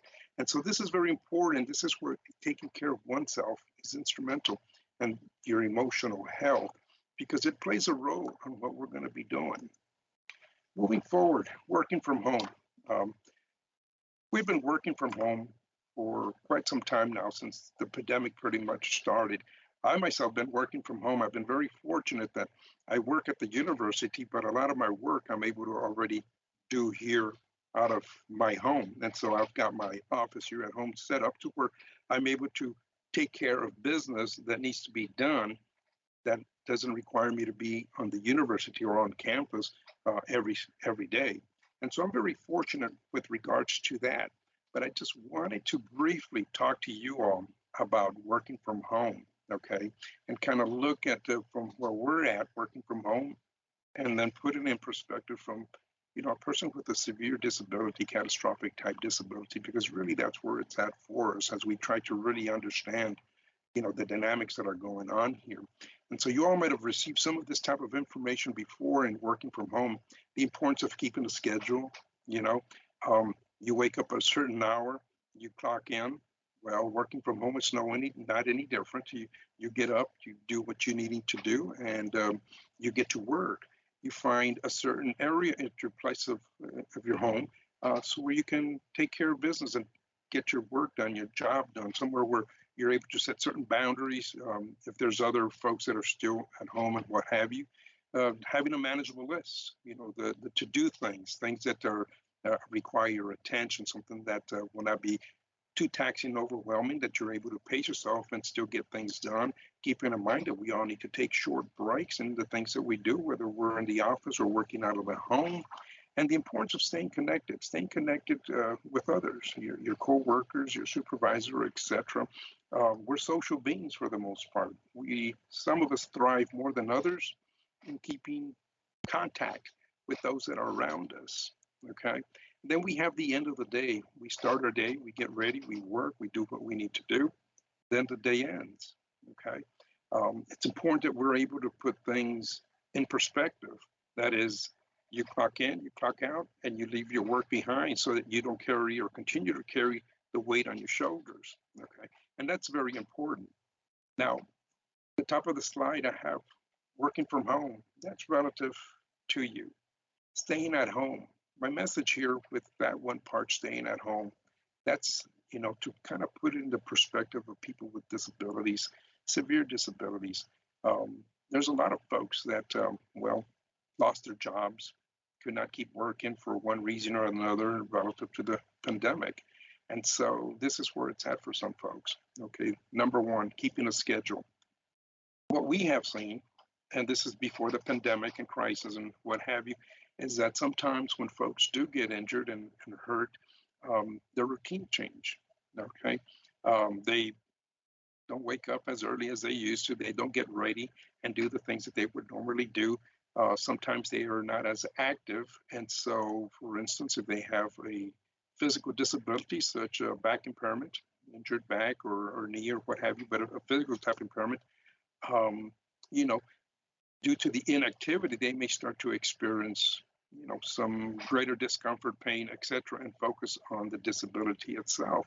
It's really important that when we're working with people with disabilities, in particular those with severe to catastrophic disabilities, that we try to emphasize the importance of maintaining a certain routine so that certain behaviors don't set in. Sometimes folks do pick up certain behaviors. They get accustomed to not waking up early. They get accustomed to not being as physically active, and so thereby, perhaps not eating healthy, not exercising, gaining weight, other things start to come into play. And so keeping a schedule is very important just for one's well-being, for people with disabilities staying at home as well. And emphasizing that is really key. Staying connected. A lot of people who lost their jobs, people with disabilities, lost that connections, that social aspect of things, of connecting with coworkers, connecting with, the supervisors, having that meaningful interaction. It's important that we work with the folks that we're working with and to let them know, you see, the significance and importance of then maintaining those type of contacts. It's a healthy thing to do. Not only is it healthy for us that are working from home to stay connected with our coworkers, but it's healthy for those that are staying home due to having lost their work, that they maintain those connections. It may help with lessen some of the anxiety, some of the depression that they may experience, some of the social isolation. So staying connected is very important. The last point here, staying home, as I said earlier, we can end our day at work. We can just, shut down our computers, put our papers away, walk out of our home office, and that'll be that. My point here, the end of the workday for people who are staying home, that have lost their jobs, that are experiencing, a different ways of life at the moment, is that it doesn't end for them. Many of these folks continue, you see, to think over, mull through, what's going to happen next? Those type of uncertainties. What's going to happen next? How are they going to pay certain bills? How will they get to their doctors? Will they be able to do certain activities if the person that's supposed to come in and provide certain type of care or assistance is no longer able to come in? You see, the end does not occur for a lot of these folks. And that's the point that I'm trying to make here, is that staying at home for people with severe type disabilities, the mind just keeps racing for many, okay? The uncertainties, the unknowns, and we all know what that can do for us when we see changes coming about. But it's even much worse for those folks that are experiencing this uncertainties, that they're not able to shut down their thoughts as to what the situation that they find themselves in. And so as I thought more about putting this together, I thought to myself, okay, well, pandemic, it does not necessarily need to equate to the uncertainties that I just now spoke about. You see, that if we are in tune with the folks that we're working with, we can just try to see how we can play a different role in our engagement with them, okay? And so helping our consumers, our clients, manage certain life stressors, issues that they may be experiencing, whether it be with their health, the work, or with those folks that are around them, whether it be family, friends, the community in general, navigating through different community support systems, will help them keep them independent, and that's vitally important. The autonomy. A lot of folks with disabilities, severe disabilities, have lost that or are losing that, and so helping someone keep their independence, helping them keep employment or keep working and productive, that's key, that's vital. If we have learned anything from history, is that people with disabilities are the first to start to experience some of the negative impacts, okay, with health, not being able to have access to the health care, losing their places of employment for various reasons. And so the healthcare access in itself it's vital, okay? So as professionals, we need to, have that talk with our consumers, our clients, and find out, do they have true access to healthcare, okay? Yes or no, and have that conversation. What does it really look like for them? Are you truly exploring, or is it simple a yes or no type question? And so, do they have access for the healthcare? Yes, I do. Okay, so let's talk about that. Who is your physician, or where do you go, and how do you get there? How is a visit conducted? Is it done in person? Is it done online? Is it done through other modes of communication? All of this is very important. Healthcare is important for many other reasons as well. With the pandemic being in place, there's some folks that cannot get to their doctors. There's some folks who need to have certain documentation and forms completed by the doctors so that they may get a release to work, or have certain forms completed that would speak of their limitations or functional limitations so that they may resume or acquire some form of employment. Healthcare access just for the mere sense of stability in one's health. Okay. All of this is vitally important, but the aspect of healthcare and employment is just along those lines. One needs to stay healthy or maintain the stability so that they may continue working, okay? And if they're not working, where does healthcare come in so that they may continue to go through the process of returning to work? It is on us to try to find the solutions, okay? Whether they're experiencing it through lack of transportation, perhaps lack of technology that they may have. As I mentioned earlier, I know here in the United States, there's a lot of rural communities, and they don't all have the same, access to the technology that perhaps I have in my home here. Okay, and so that's vitally important to be able to find those solutions. Okay, what is readily accessible to our consumers? Do they know where to go and seek these type of services? Is the community friendly enough? That the community of support include people with disabilities so that they are also informed of the various specific needs of people with severe type disabilities? Those are finding solutions. That's what that means, finding solutions along those lines. Healthcare access is in the area of education, all right? Earlier I mentioned we need to take care of ourselves, okay, so that we may be able to work with those that we're providing services to. The psychoeducational aspect of things. Do we know enough to be able to see and recognize that perhaps someone is needing intervention through psychoeducation, perhaps breathing type exercises, relaxation type exercises, so where if they're becoming overly anxious in their present situation, that they're able, one, to recognize that that is going on, and two, that they're able to then take steps on their own, see, to bring down the heightened anxiety, all right, along those lines. So this is why it's so very important. It's important, as it says here, to remember the need to support their health and well-being is key.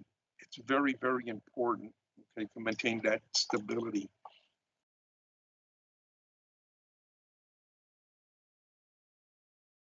I think I went too much here. Okay, the pandemics, once again, continue with the uncertainties here. COVID, the pandemic has changed how and where a lot of people work. Again, not everyone is able to work out of their home. There's a lot of folks with severe type disabilities that would not be able to work out of home depending on the type of employment that they do have. And this is important for us to recognize that it's not all equal access for everyone. There are some folks who lost their jobs and were not able to go back for various reasons. Some are not able to perform their roles or functions at home, while others were not able or felt they could not go back to work because of their pre-existing condition that they felt would put them in greater risk of acquiring or getting sick along those lines.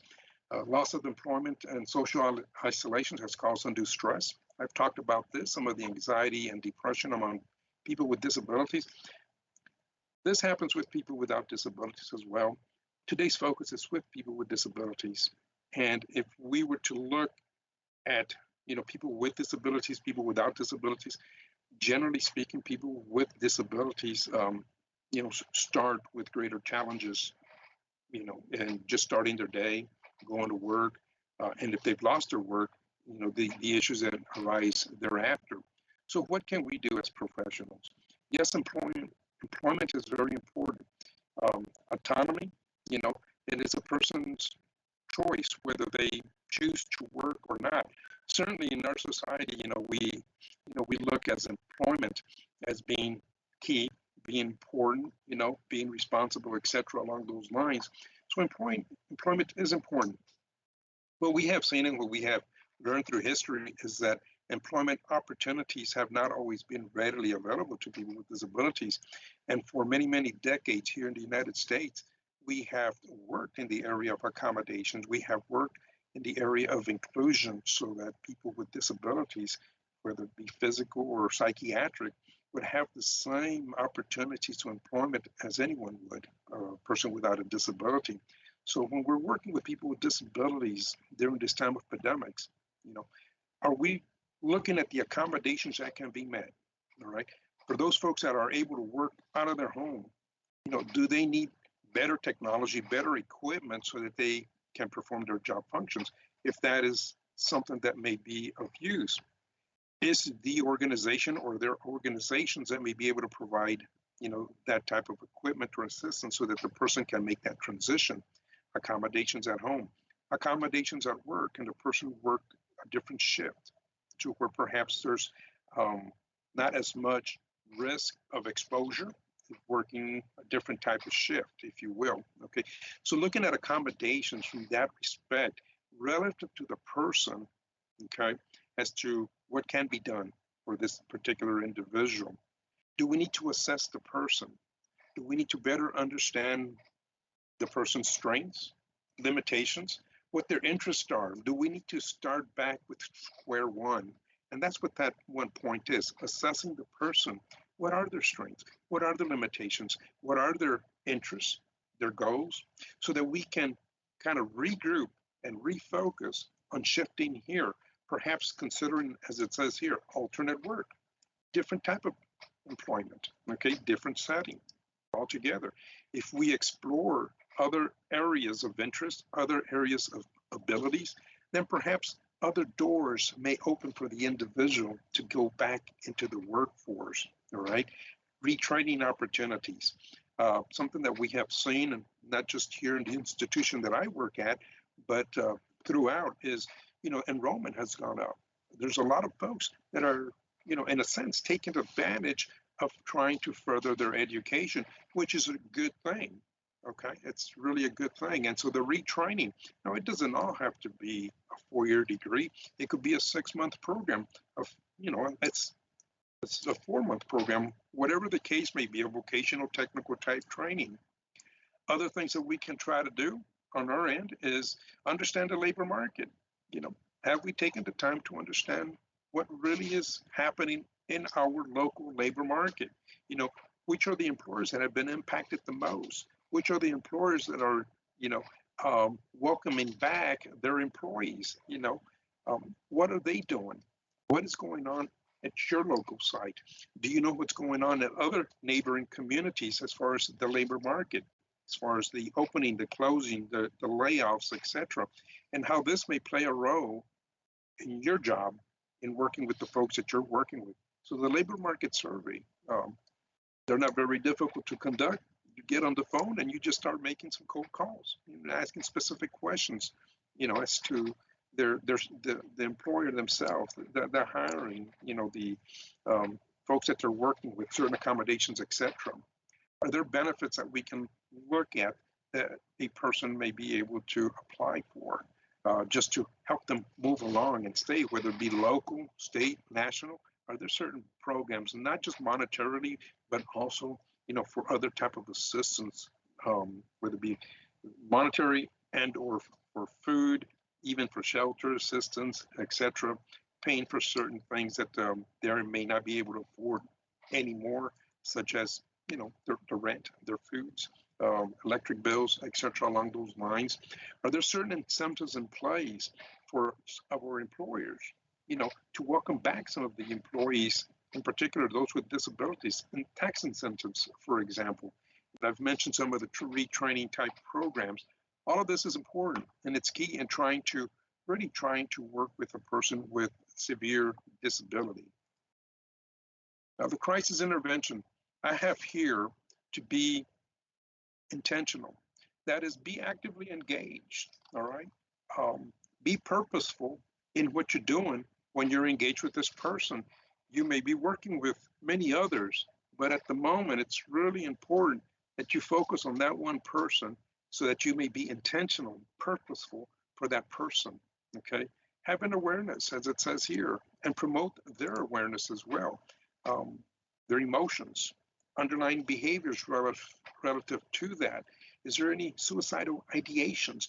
If you have not received training, or if it's been some time since you've received training in suicide, then I would encourage you to go back and go for some retraining on this one aspect, because it is very serious. People are experiencing great distress relative to the pandemic, loss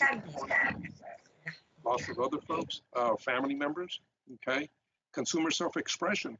When you're meeting with the folks that you're working with, give them the time and the opportunity to share and express themselves. Be engaged in that sense, okay? They may have some emotions that they're not, sharing readily with those around them. Be that instrument for them so that they may be able to share as to what might be going on. They may have some maladaptive coping skills or, ways of handling things. Some folks turn to substance. Some folks turn to, just not eating healthy, not being active. They may become aggressive. Some may just have, some crying spells, live in fear, etc. along those lines. It's important. See, and this is where some, as I mentioned earlier, some of the deep breathing exercises come in, meditation. All of this is very important. If you spend time in working with your consumers in this particular area to really understand and appreciate where they're at, you'll be able to provide some of this type of intervention. And if you're not so equipped to do this, at a minimum, you're able to recognize that your consumer may be in need of, so that you may then make that referral to a community support system somewhere where this person may be able to get that type of help. Be supportive. Normalize what's going on, their responses. The pandemic, it's a serious thing. We all know this, okay?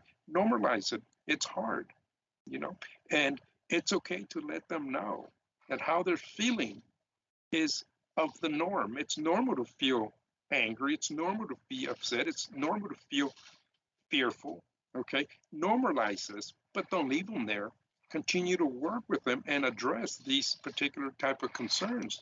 Again, suicidal ideations, assess for hopelessness, very key and instrumental in all that we do in working in this type of line of work with the people that we work with. The here and now, focus on the immediacy. What is going on now? What are these individuals most salient needs? Are we taking to time, or are we just overgeneralizing that because they have a disability, this is what they're needing? It's not the same for everyone, and we should not assume that it is, okay? Focus on the immediacy for the person, all right? Is it about work? Is it about going back to work but not having access to the doctor so that the doctor can give them that release to work, or having that time with the doctor for those type of talks? Is it having to do with healthcare, self-care? Is it the activities of daily living to where the person is struggling because they lost their loved one and the loved one was the one that was helping them with their activities of daily living? Or is it that their care provider that would come in passed away as well, or is no longer able to come in because of the effects of COVID?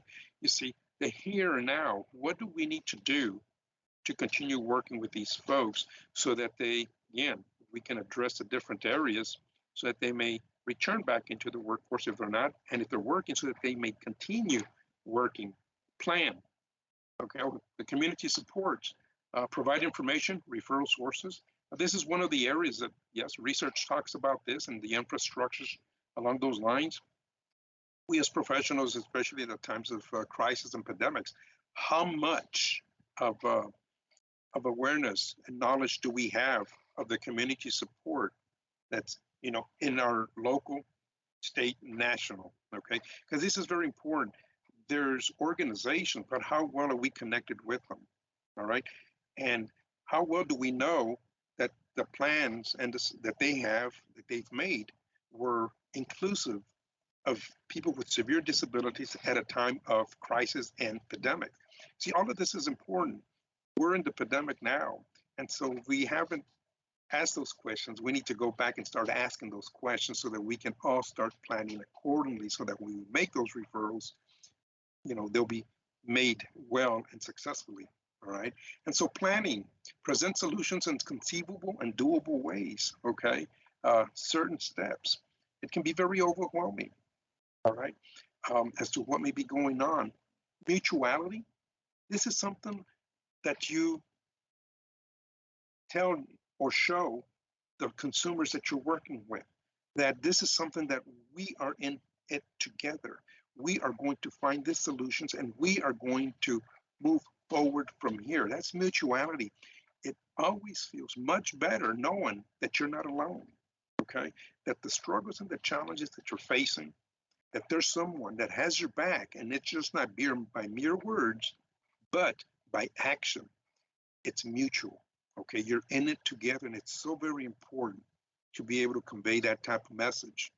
Implement, prioritize, you know, use the external supports, whatever they may be, from community supports to different professionals, to family, neighbors, different organizations. That is key, all right, as you continue to move forward with this. Now, as my final thoughts here, I just want to share here that the new norm, I can't tell you how many times I've heard the new norm. And here I put in red, yeah, right. Because the truth of the matter is that, you know, before the pandemic and before a lot of the legislation that has passed here in the United States and perhaps other countries, but certainly here in the United States, this is not a new norm for people with disabilities, unfortunately, okay? It's a sad thing, but it's not the new norm, where you see people with disabilities have always struggled for the most part, you know, to receive equitable treatment and services.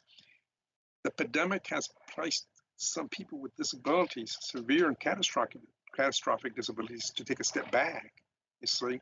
And so they don't have employment, and it's relatively difficult for them to get employment. And so it's not the new norm, and that's my message. The road to recovery can be long and longer for others. And so one final message I have for you all is just to keep it simple when you talk to these folks, and is, how can I best help you? Okay, just straight out. Then listen and be intentional. That's all I have for you today. My contact information is on the first slide. If you have any thoughts or questions, I'll be happy to entertain those at that time. Thank you.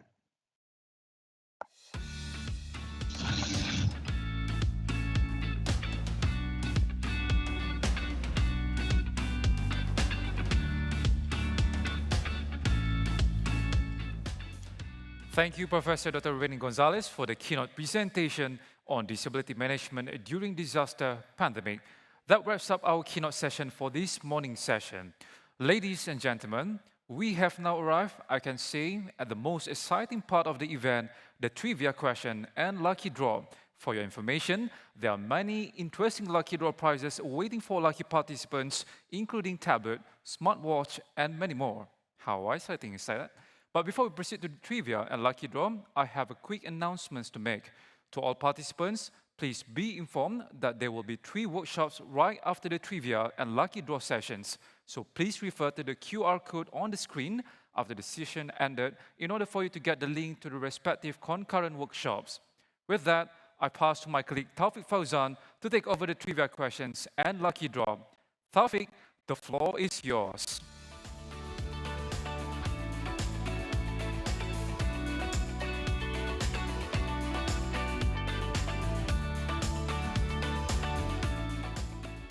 Thank you for the host, Shafiq Adnan, and thank you as well to Associate Professor Dr. Rena Gonzalez for the interesting keynote speech just now.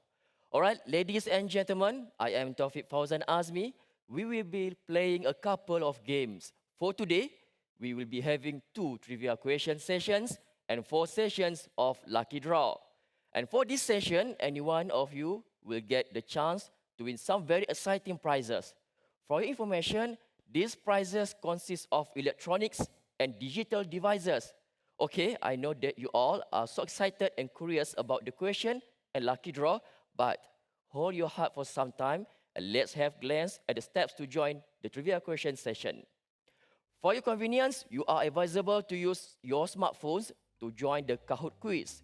You must download Kahoot apps from the App Store or go to web browser to navigate to the Kahoot web page by tapping into the address bar www.kahoot.it. Then the screen should say Kahoot with an input box to put the game pin. This pin will be displayed on the host screen. Then type the game pin into the input box. Once you have typed the pin into the input box, click enter. After that, you are required to key in your email address into the input box and then click enter. Next, register a nickname. This is what other players will see when you play the game. So, please, no naughty names, but you can make up a fun nickname or type your real name. Once you have typed your nickname, click the OK Go button. Then, you are ready to play. Okay, I guess everyone has ready with Kahoot apps at your smartphone. And now, we are about to start. Now, please pay attention to the host screen and wait for it. Here comes your PIN number. Okay, type the game PIN X64948 into the input box. Then register your real email so then our committee can track your information to mail the prizes to your address. Next, key in your nickname and click the OK Go button. Alright, right now I can see many participants just come in. Alright, how are we going? Roll up, roll up, roll up everybody. In you go. We are just about there.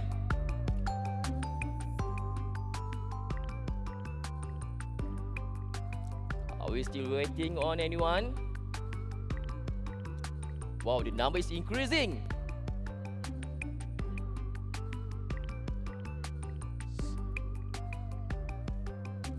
Okay, just more than 350 people just come in. Okay. Are you ready? Let's restart.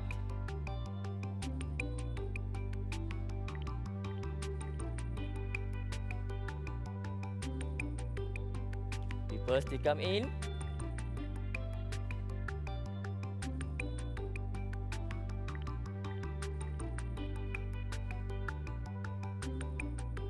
Wow, the numbers is already almost 500. Roll up, roll up.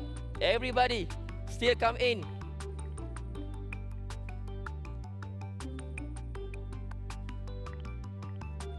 Right now it's already 490 participants.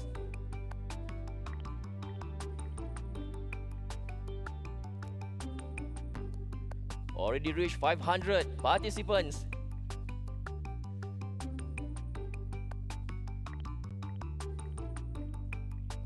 There's got Jerome Mera just come in. Wow, where they from?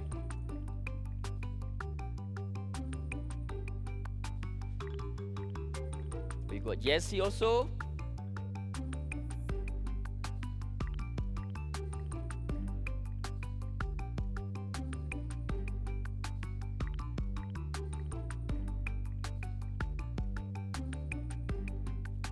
It's already more than 570.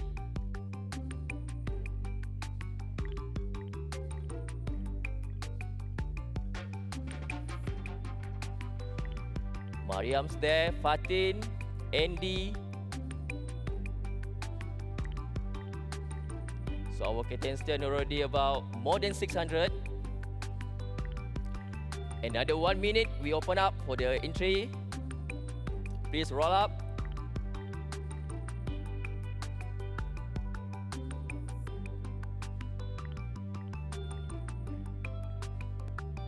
Another 30 seconds, we give you time.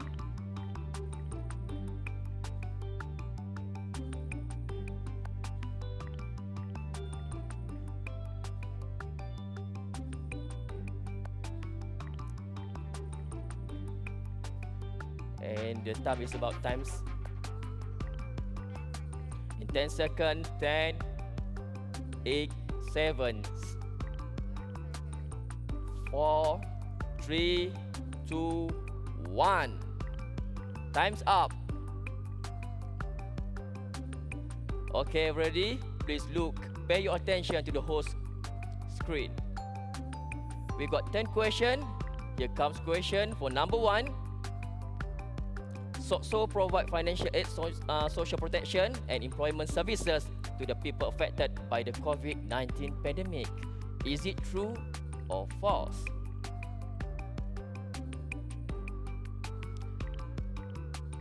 Ten seconds left. Please hurry up to answer. Is it true or false?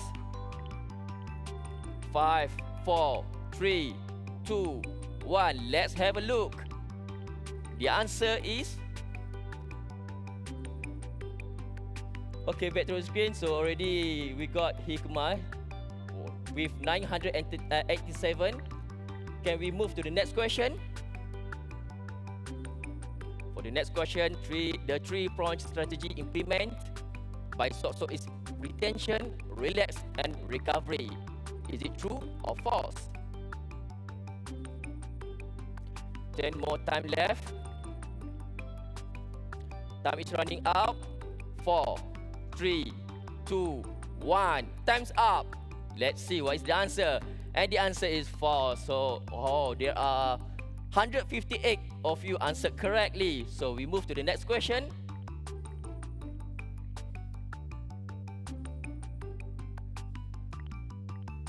Next question is, CDME program gathers research conducted in collaboration with few universities for deeper analysis of RTW data. RTW is referred to return to work. So is it true or false?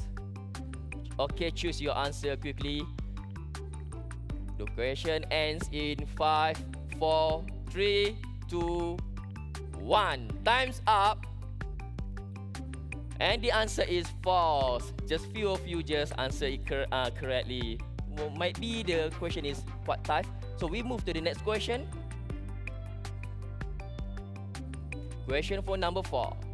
Building culture of accommodation in workplace are unable to increase the labor force participation of PWD or person with disability. Is it true or false? More than 400 already answered the question. Hurry up. The time is running out. Choose your answer quickly. So ends in 3, 2, 1. Time's up. Let's have a look. Here we go. The answer is false and many of you answer it correctly. Might be easier than before. Let's look at the next question is question for number 5. Accommodation also includes educational program, transitional work option and supportive enterprise culture. Is it true or false? 500 of you already answered the question. Choose your answer wisely. And the question is end in 5, 4, 3, 2, 1. Time's up. The answer is true. Wow, majority of you answer it correctly. This means maybe the question is quite easy. So let's move to the next question. Question for number 6. Disability management program can help to achieve by improving the socio-economic status of PWDs or EWIs. PWDs stands for person with disability, meanwhile EWI stands for employment with illness or injuries. Okay, hurry up. The question ends in 5, 4, 3, 2, 1. Time's up. The answer is true. Majority of you answer it correctly. Well done. And we move to the next question. Question for number 7. Unemployment and social isolation cause undue stress, anxiety and depression among PWD during pandemic. I repeat again, PWD, acronym for person with disability. So, is it true or false? Almost 700 of you already answered. Time's up. Let's relook. The answer is true. Many of you answered correctly, so well done. Very good of you. Let's move to the next question. Question for number 8. Promoting awareness is one of the crisis interventions during COVID-19 pandemic. Is it true or false? I will answer, this may be true. Let's find out the answer in 5, 4, 3, 2, 1. Time's up. And the question is true. So I also have the chance to win this prize. And many of you already got, about 591 person answered correctly. So we move to the next question. Question for number 9. Helping a person in managing life issue can keep them independent, employed and productive. So is it true or false? 20 seconds given to you to answer this question. Almost 600 already answered. So the question ends in 5, 4, 3, 2, 1. Time's up. The answer is true. Again, majority of you, about 659 answered correctly. And for those who don't answer it correctly, please try again for the next question. Let's come to the final question for today. And the question is, helping a person in managing life issues can keep them independent, employed and productive. Is it true or false? 15 seconds remains. The questions will end in 6, 5, 4, 3, 2, 1. Quickly. Time's up. The answer is false. Wow, majority of you, maybe the question might be tough. Okay, here is this, the last question and already passed. Have you done? Okay. I think we got the winner, but we will announce the winner on tomorrow prizes giving ceremony. So mysterious, huh? So stay tuned with us to find out who are the winners. Okay, if you feel like you lose the quiz, don't worry. You still have the chance in coming Kahoot session. Now, we have another exciting moment of the day. The time is for a lucky draw session. For your information, the winner will be decided randomly using the email address that everyone has registered for the attendance. So, you must make sure to register your attendance using your valid email. For this round, we will pick 2 lucky persons. So, are you ready? Let's pay attention to the whole screen. Wait for the application. Here it comes.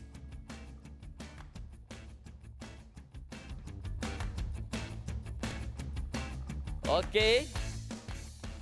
Let's pick for the first lucky winner. Here we go. Wow. Congratulations. The winner is Raja Muhaimin 007, like jazzbond@gmail.com. Congratulations. Okay, we go Still another one person to pick as the second lucky winner. Let's go. Okay, stand by. Spin, spin, spin, spin. And the winner goes to Nurfahana at kpwkm.gov.my. Congratulations to our lucky draw winners. For other participants, well, don't be sad yet because we are going to have 4 more lucky draws after this. Okay, that's all for our first session of Kahoot and Lucky Draw. Stay tuned to win more prizes in upcoming session. Ladies and gentlemen, I have a quick announcement to make. Please be informed coming up next that there are 3 concurrent sessions. The first concurrent will be Workshop A for employers and return to work coordinators, Workshop B for doctors and medical professionals, and Workshop C for disability management practitioners. Please refer to the QR code displayed or link in the comment section. Also join FB Live via our Return to Work Podcast FB page to enter the respective workshop. For those with Workshop A, you can stay with current link. Thank you and see you in the next session.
Thank you for staying with us for the workshop session. You are currently at Workshop A that will be discussing the topic of impact of return to work on injured workers. Ladies and gentlemen, I would like to introduce Mr. Lim Tiam Hui, Head of Department Clinical Psychology, SOCSO Rehabilitation Center, Melaka, Malaysia, as the moderator for this workshop. In our panel, Associate Professor Dr. Halimah binti Awang from Social Wellbeing Research Center, SWRC, University Malaya, Malaysia.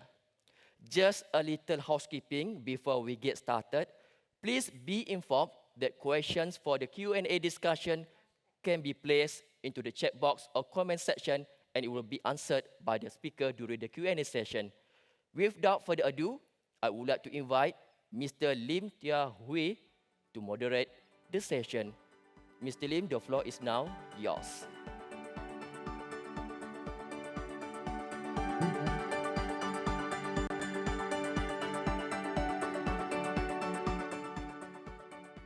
begin this session by saying the warmest welcome to every participants in this workshop. Welcome once again to workshop A, and the topic for this workshop would be focusing on the impact of return to work on injured workers and assessing the impact of return to work program. Ladies and gentlemen, my name is Lim. I'm the moderator for this session for this morning, and allow me to introduce our distinguished speaker, Associate Professor Dr. Halimah binti Awang. Dr. Halimah Awang is attached to the Social Wellbeing Research Center, SWRC, University Malaya, as Principal Research Fellow. She holds a PhD in Statistics from Macquarie University, Sydney, Australia. Dr. Halimah has more than 30 years of experience in research, and she has served the Faculty of Economics and Administration for 27 years, and the Social Wellbeing Research Center since 2014. Her areas of expertise are in research methodology,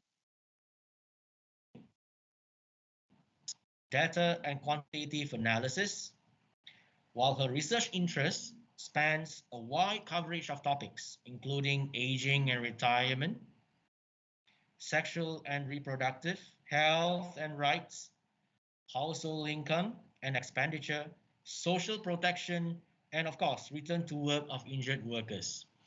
Without further ado, ladies and gentlemen, I would like to invite our distinguished speaker, Dr. Halimah Awang, to start the session for this workshop. Professor? Good morning, everyone. Can you hear me? Hello? Yes, doctor. Can you hear me? Yes, we can hear. Okay, all right. Good morning, everyone, and thank you for inviting me to present or share our work on return to work. We look at the impact of return to work that has been implemented by SOCSO, and I will start with some introduction and sharing global and national statistics on occupational injuries. And then we'll talk a little bit about the SOCSO's RTW program. Then we go on to assess the impact of the RTW program using both the quantitative and the qualitative analysis, which is cost-benefit analysis, and looking at the psychosocial well-being of injured workers. Yeah. Okay, so we all know that for any employers or organization, employees are the most valuable resources, and injuries and illnesses have a significant impact not just on employees, their families, on employers and society at large. Why do these injuries and illnesses occur? They occur as a result of accidents at the workplace. They also get accidents during commuting from and to work, or they may get diseases or illnesses at the workplace during the course of their work. And these injuries and illnesses, we all know that they are costly and that they could lead to death or major disability. Okay. So if you look at the figures prior to COVID, so this is like in 2017, I think. Globally, it was estimated about 2.78 million workers lost their lives each year from work-related causes. Now, if we see here, 2.4 million or 86% are actually death due to work-related diseases, and only 13.7% death due to occupational accidents. Yeah. When we have accidents, we do have non-fatal accidents. Other than death, we would have non-fatal accidents. It can be severe, permanent, and less severe cases. But we know that in most countries, especially in Southeast Asian countries, these numbers are seriously underreported. Now, we also know that 90% of the incidence of injury worldwide occurs in the lower and middle income countries. About half, or 50%, in the lower and middle income countries of the Southeast Asian region. In many developing countries, traffic injury involving, so especially so in Southeast Asia, involving motorcycles are more prevalent among young males, and that reported figures may underrepresent the actual cases due to a substantial number of workers in the informal sector or the self-employed. Yeah? So in the case of Malaysia, if they are not insured with SOCSO, then SOCSO will not have these cases reported to them. So just to give you an idea that this is quite an old data, fatality, occupational injury rates per 100,000 employees. The high refers to the high income countries like the US and some of the European countries. The Afro is the low and middle income countries of the African region. The AMRO is the low and middle income countries of the Americas, which covers South America largely. EMRO is the low and middle income countries of the Eastern Mediterranean region, which includes many of the Arab countries. Euro, low and middle income countries of the European region. The CIRO is the low and middle income countries of the Southeast Asia region, which is where we are. And low and middle income countries of the Western Pacific region is the WPRO. Okay, so we see that going by the sector, service sector, the trend is coming down, but the industrial sector, the trend is going up. But this is the figure compared between 2014 2010. Okay. This is a more recent figure on estimated global work-related mortality by cause. So if we see that here, occupational injury, which is only 380,500 cases. The rest, so this was the figure that I quoted at 13%. The rest are all due to diseases or illnesses. Yeah. And among them, the highest come from the circulatory diseases, which is more of the heart and respiratory would be lungs related disease. And this malignant covers cancer type of diseases, communicable. So these are communicable diseases. So we see that actually occupational injuries does not take a big percent of the globally, on the global scene, work-related mortality. Okay, it's more of the diseases. Here we look at work-related mortality. This is a figure by WHO. So this is the same, the high, the Euro, the CIRO is the Southeast Eastern region. So look at the Southeast Asian region and the Western Pacific here, the WPRO, which is here. This is China, West Pacific region.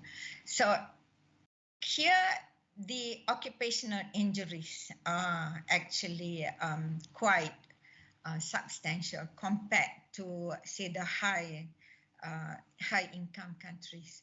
Occupational injury is very, very low. Okay.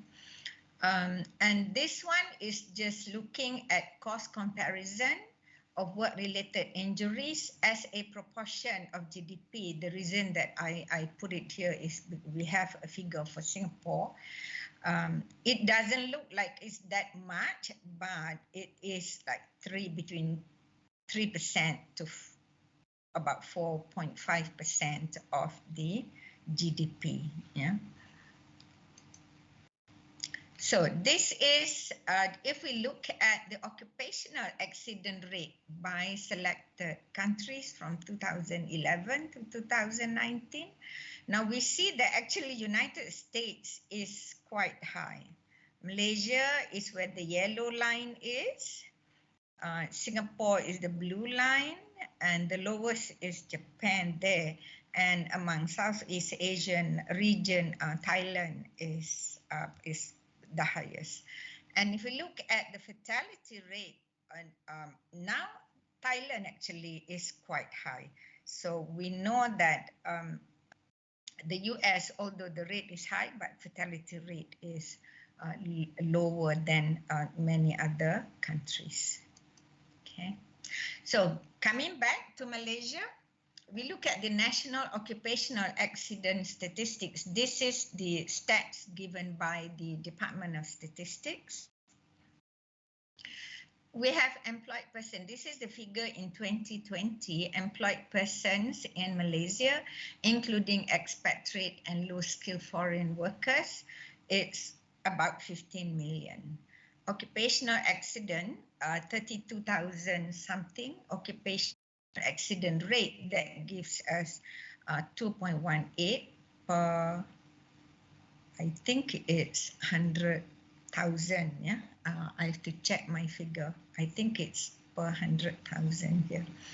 And we have occupational fatality, which is 312, and that gives us the accident rate is per 1,000, the fatality rate is per 100,000, and so it's at 2.09.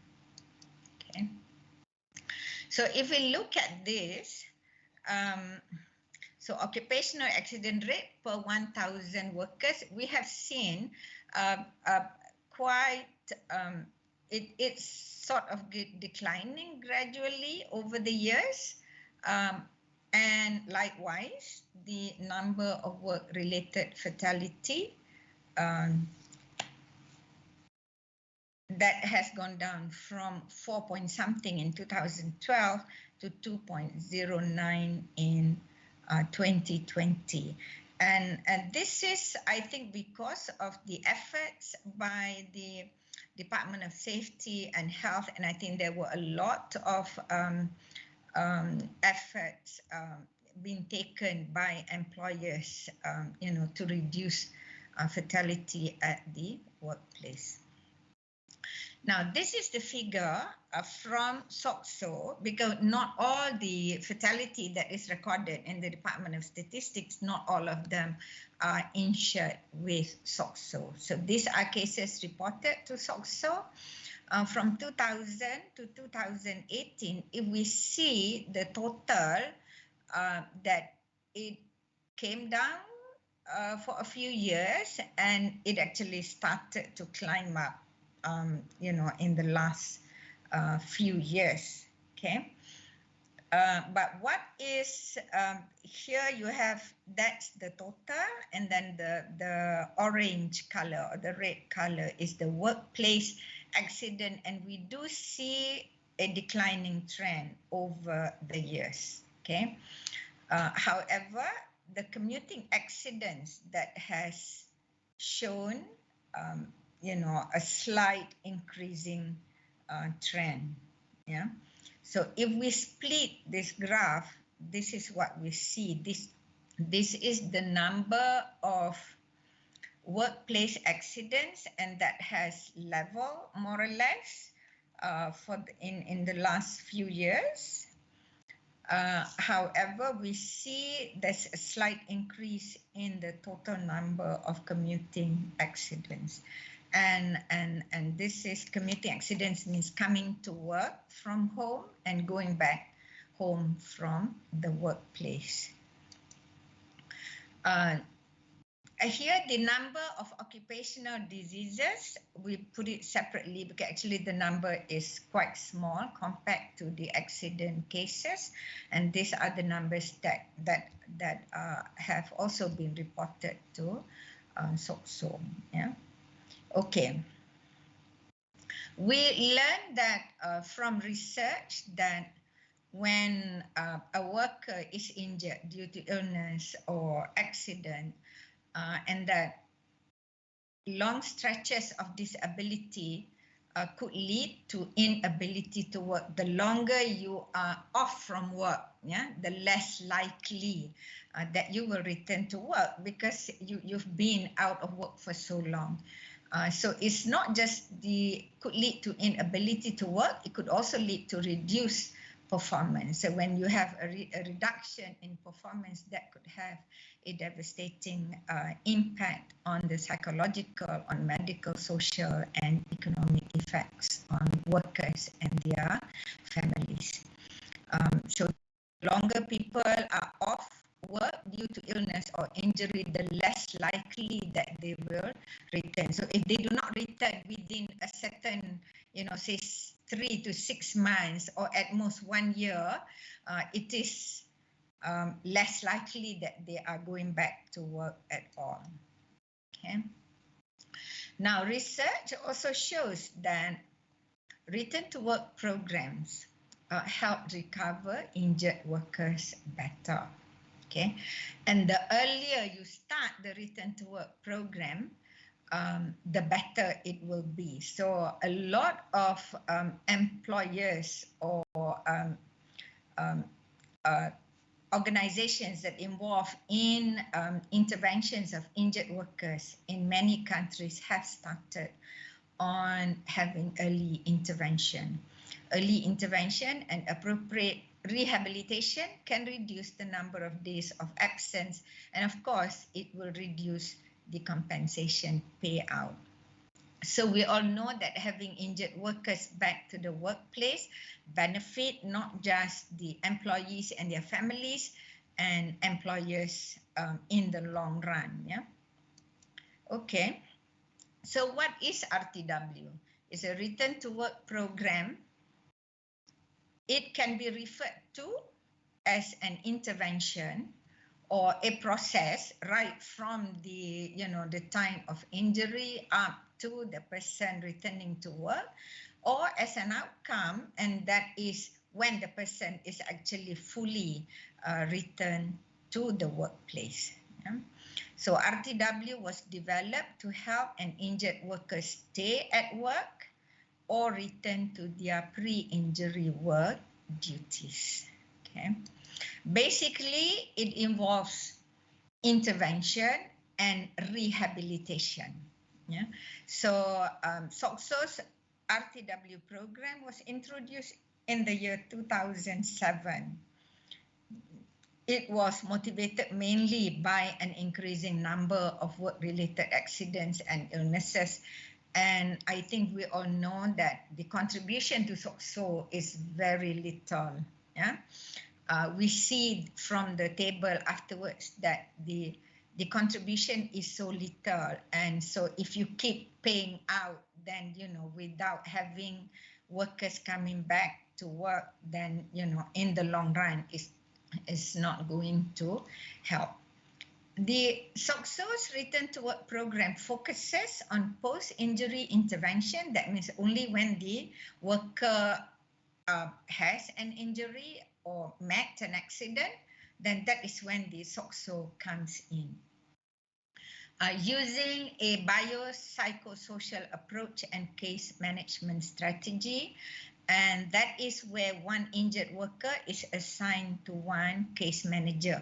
Of course, one case manager will have a number of injured workers, but one injured worker is assigned to one case manager. So basically, the process starts with reporting of the injured worker, that is the referral, and then they will do the initial screening and they start the rehabilitation plan. Okay, and of course you have to get the support of the employer, the families, and the workers themselves, and then then it starts the return to work, and after that the evaluation. So the whole idea is prevention, retention, and sustainable employment. Okay, so the story so far since its inception from 2007 until June 2021, on average, SOCSO has had about 2,500 participants each year.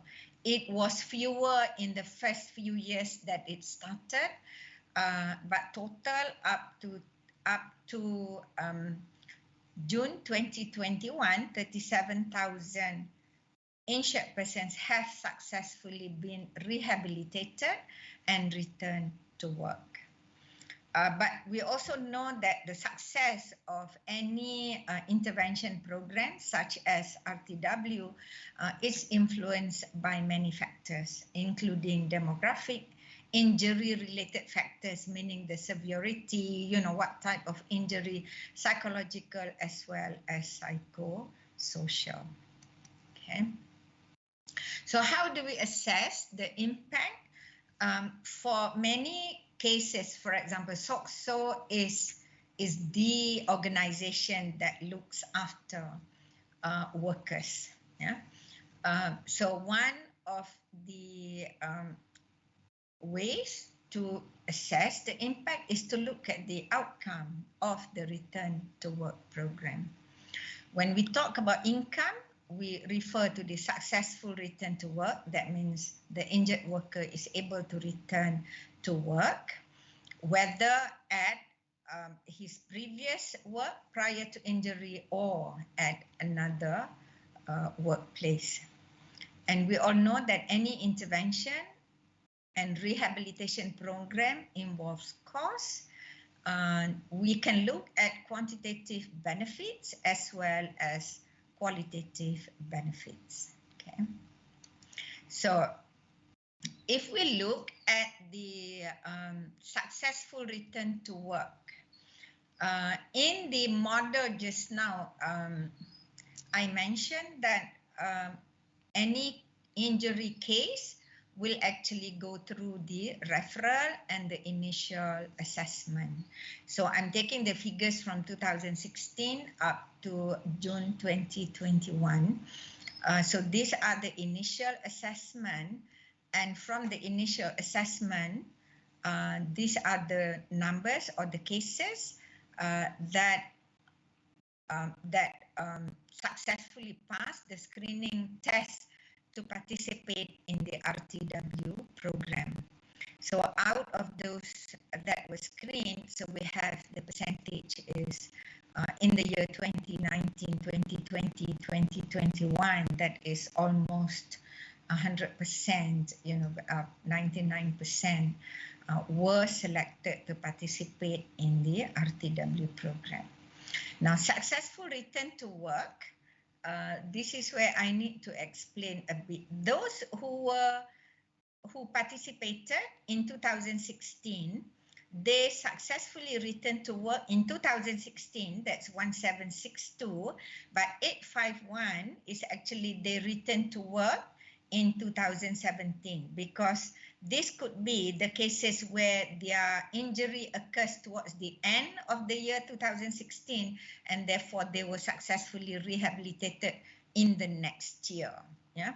So I put here successful return in the next year so that you have the total successful return for each cohort here. The cohort 2016 is 2613 out of the 3331. So that gives a successful rate of return to work at 78.4%. Okay.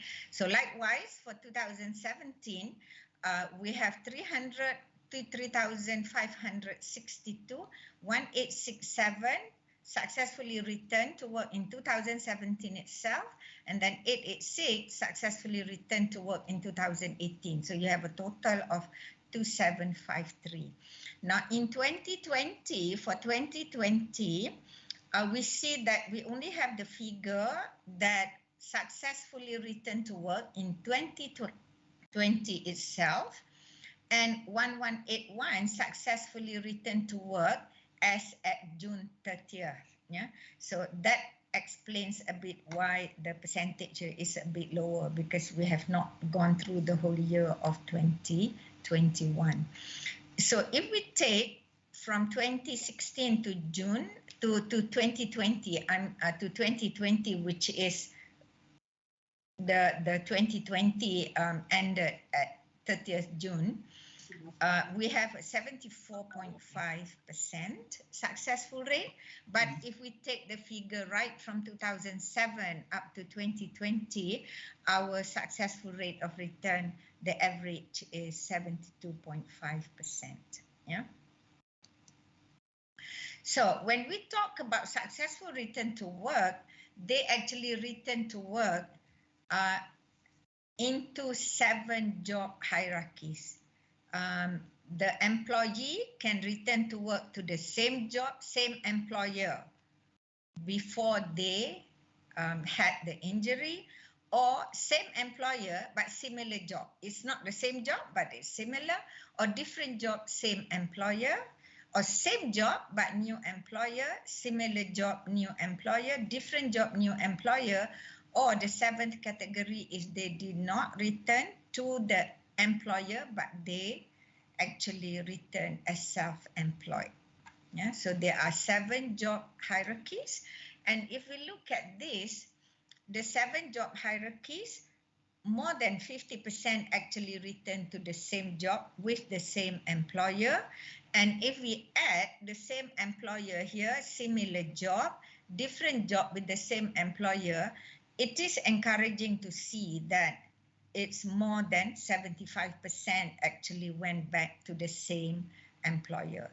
And I think that is what probably, that we want to see, that they actually go back to the same employer. And self-employed only accounts for about 8%, of the total. And we have also heard, successful self-employed person that, over the years. Yeah? And if we look at this for each year, that the rate of return, the successful return to the same employer. So if we add the light blue, the darker turquoise, I think it's turquoise, darker turquoise, and purple here, these are all the same employers. Yeah. So it is more than 75%, yeah, went back to the same employer. Okay. Now, the other assessment tool that we can use is a quantitative one. When we talk about quantitative, we measure in terms of dollars and cents. Yeah? And one of the measures is that we can use cost-benefit analysis. It is a financial technique used to measure the benefits of a decision or action. You minus the cost associated with that action. And simple mathematics tell us that if the benefit minus cost is greater than 0, then you can carry out your action or your decision. So it involves measurable financial metrics such as revenue earned or cost saved as a result of the decision to pursue a project. So it is cost versus benefit. Cost can equal benefit, so that will take us to break even. Cost greater than benefit, then we will have more cost than benefit, okay? Or cost can be less than benefit, so definitely that will actually prompt us to take the decision. So the item cost equals to direct cost plus indirect cost, okay? So it depends very much, actually, when we talk about SOCSO, the direct cost, we know exactly what is the cost of the equipment, cost of rehab, cost of the indirect cost can be cost of transportation that is borne by the participants. We do not include here the development costs such as building say the rehab center in Malacca. That will not be considered in this because that comes from a different budget. So benefit, we can talk about revenue, or when we look at SOCSO, it would be how much does SOCSO receive from the contributions of these employees should they go back to work. Yeah? We had data, recent data up to 2021 that I showed you just now. However, we had difficulty because the cost was not split into individual costs. We did this earlier on for 2014 to 2015, and I actually tried to update the figure, but it was difficult to get because then we had to wait for more time to get the individual costs. So what we had, just to show you an example of how we can compute the cost benefit, we extracted data from SOCSO RTW database from July 2014 to June 2015. So that covers a 1-year period. 1,007 injured persons who participated in the RTW program. And we have individual record, demographic profile, employment injury, their rehab and outcome of the RTW program. So the cost of implementing here for each person, and we end up having a total cost that would include the cost of orthotic, prosthetic, special equipment, medical treatment, implant, dialysis, physical rehab, training, loss of income allowance, and transport. So what we receive from SOCSO is the actual cost of all items that were borne by SOCSO, except for transportation costs. So transport costs, we had to estimate.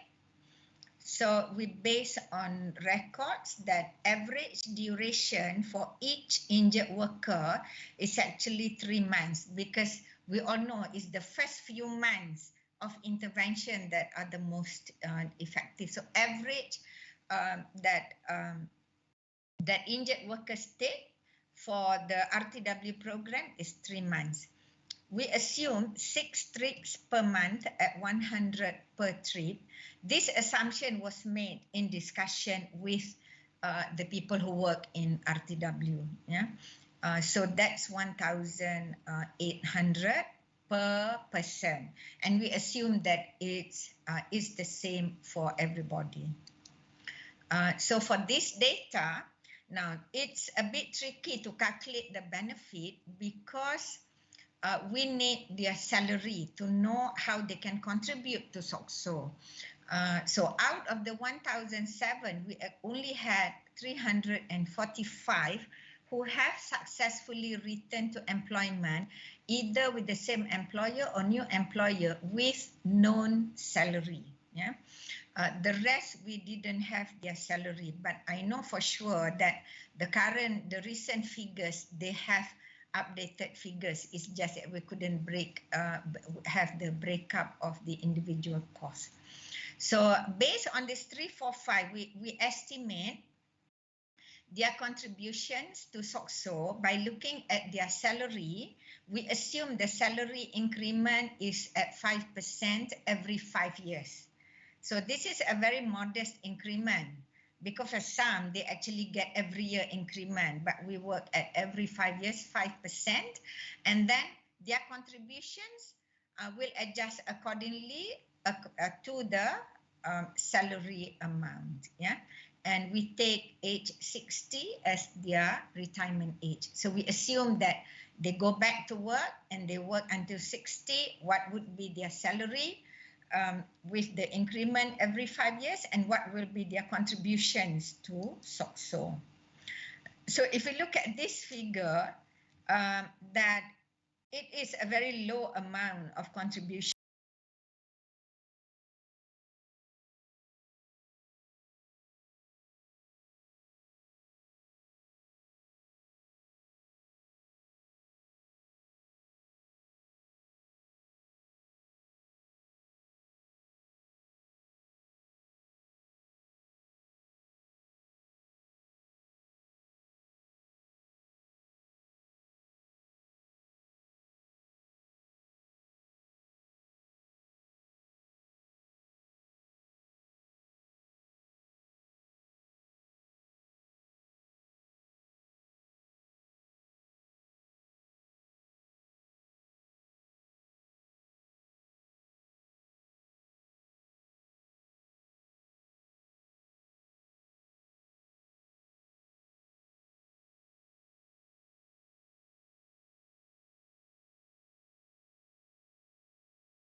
Okay, all right. Thank you very much to all participants. Once again, I would like to apologize for the technical glitch, and thank you to the technical team for a speedy action. And ladies and gentlemen, once again, I would like to invite Professor Halima to continue with our session in this workshop A. Silakan, Prof. Okay, thank you. So we calculated the total cost of implementing the RTW program, and to get the average, we divide by the 1,007 participants who participated in the RTW program. And we calculated just now the total contribution to SOCSO, and we got the average return to SOCSO per person. So if we subtract the average return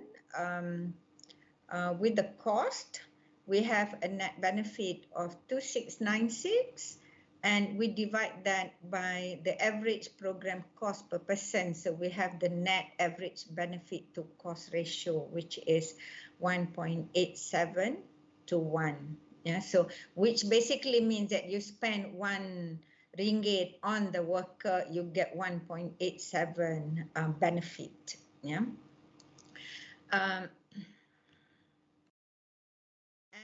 But from the worker's perspective, the possible return is a lot bigger, because you take the average possible return per person. You're actually looking at your salary and minus your contribution to SOCSO. Yeah. So we know just now the average cost per person is 1,438. Average possible return per person, we estimated from the 345 with salary. We estimated this is the average return if they work until they retire. And so if you take the net benefit, it will be this amount minus the 1,438, and you get 231. And if you divide by 1,438, the ratio would be 160.83. Yeah. So the benefits is a lot more to the individual worker. Yeah. But at the same time, we cannot look at the quantitative, the dollars and cents only. So we look at the psychological well-being of the injured workers who participated in the RTW program. And for this, we had 2 measures, which is the DAS, the Depression, Anxiety and Stress Scale, which consists of 3 components, and the Visual Analog Scale, which consists of 7 components. So the 3 components, we have depression, anxiety, and stress. Each component was measured on a 4-point rating scale ranging from 0 to 3. So 0 means did not apply to me at all, and then 3 applied to me very much or most of the time. So, and the VAS consists of 7 components, which was measured on a 0 to 10 point. The highest level 10 received. So the 7 components are skill, career goal, independence, self-esteem, confidence, health condition, and pain tolerance. So we use for this measurement, we actually took data over 3 years, which was from 2012 to 2015, consisting of 13,000, of which 7,191 had information on the DAS and VAS scores. So we look at, this is the DAS, a depression, anxiety score. Pre means before the intervention, post is after intervention. And we see that the depression reduces, the anxiety reduces, and the stress level reduces significantly after intervention. Okay, and likewise, we have significant improvement in the VAS, the visual analog score, the skill improve, the career goal improve, and they are all showing significant improvement. So if we want to look at this is the mean score, the before and after, okay, or the pre and post. And this is looking at the mean difference between, these are those who were successfully returned to work. You see that the difference is really huge, yes, significant difference. However, even among those who actually attended but did not successfully return to work at the point that the study was done, we also see improvements in both of their DAS and the VAS score. Yeah, the DAS is the depression. That's why you see the down here, the 3, because they are a negative, and these are all the positive improvements. Okay. So in summary, the benefits of having injured workers back to work outweigh the costs involved. On the part of the workers, returning to employment assures workers of a stable income, which in turn they can continue their contribution to SOCSO. And we also know that workers contribute to EPF, which is savings for retirement. And the qualitative impact, we see improvement in all the 7 areas of the VAS and reduction in the levels of depression, anxiety, and stress. Okay, so in summary, we think of, based on what SOCSO has done, that it should be improved and expanded because it can help to reduce compensation claims. It brings workers from dependence to independence, contributes to sustaining them in the labor force, contribution to productivity and economy, improve quality of life. And it is also part of SOCSO, or the government, actually part of the responsibility to make sure that injured workers are taken care of. But it takes commitment from the employers, from the employees, other stakeholders, including the SOCSO staff that has been doing this work. And I just would like to end with that each government we have promised to the social protection floor that nationally defined sets of basic social guarantees to ensure as a minimum over the life cycle, all in need must have access to essential health care and basic income security, which together secure effective access to goods and services defined as necessary at the national level. So what are the 4 basic guarantees? All residents have access to essential health care, including maternity care. All children enjoy basic income security, providing access to nutrition, education, care, and other necessary goods and services. This is where the SOCSO comes in. All persons in active age who cannot earn sufficient income enjoy basic income security, particularly in cases of sickness, unemployment, maternity, disability, and all older persons must have basic income security. Yeah? And all that will tie in with the 2030 agenda of SDGs of not leaving anyone behind. That means no poverty, zero hunger, that we have access to good health and well-being and all the other goals that has been set in the SDGs. So with that, I thank you.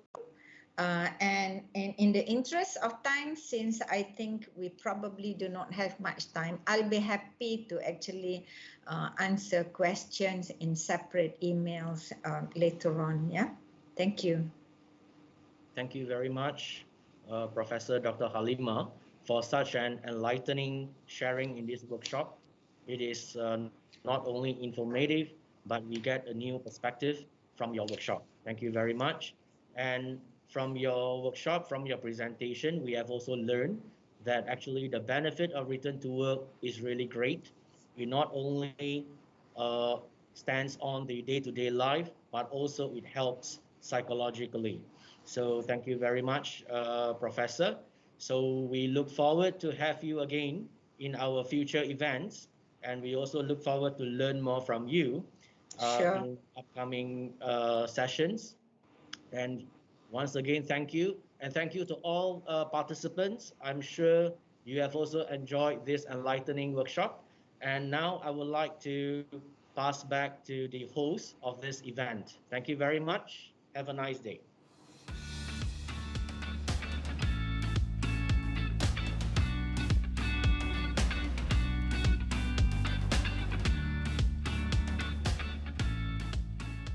Thank you, Mr. Lim, for moderating the session. And thank you to Associate Professor Dr. Halimah for her presentation. We are now moving to next agenda, the forum session. Please stay in this room while waiting for other participants from other concurrent to join us.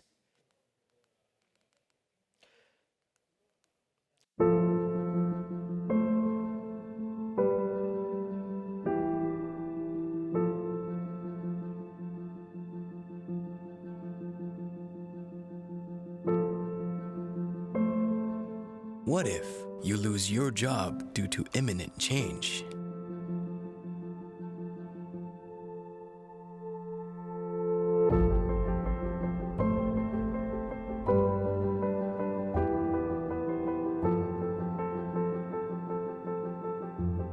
What if, as a housewife, you are hurt and not protected?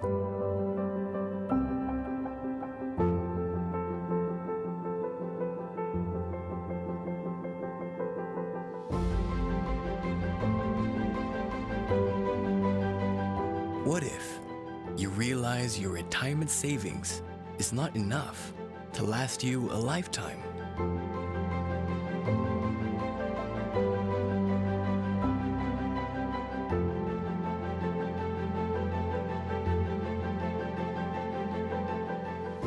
What if, as a business owner, you are not insured?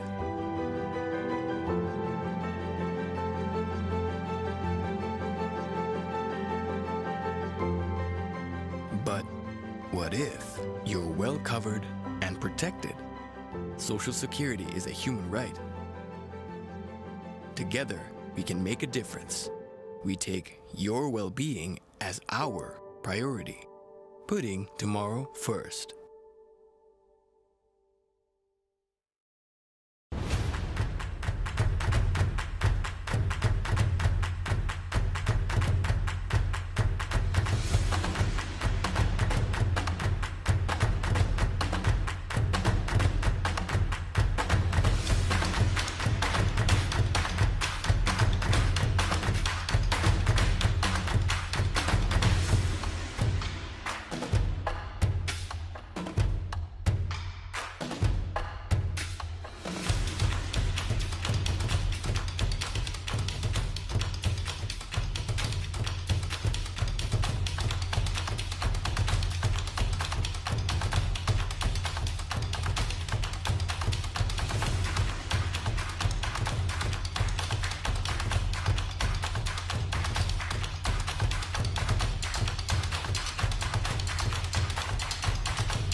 Job search has never been easier.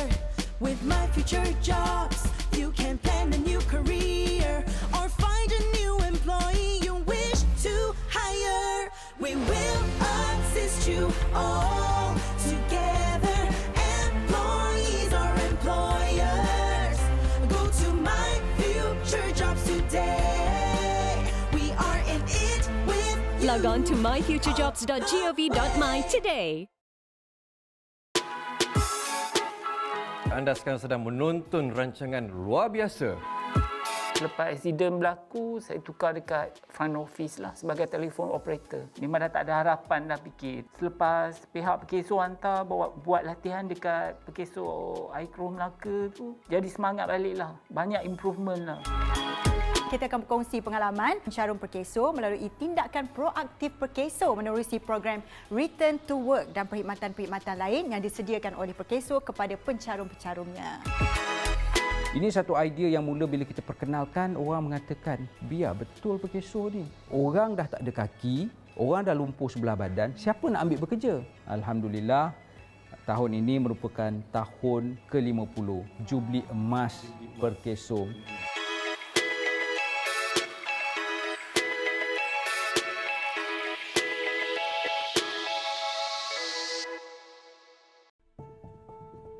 Memang sedih lah bila mana kita doktor mengesahkan bahawa penyakit tu memang kaki tak dapat diselamatkan. Nama saya Francis Baleh dan bekerja sebagai Inspector of Work ataupun lebih kepada Site Supervisor lah. Sebelum tu pun saya tak percaya apa nama disebabkan saya merokok lah, dan perasaan memang tak dapat dinafikan.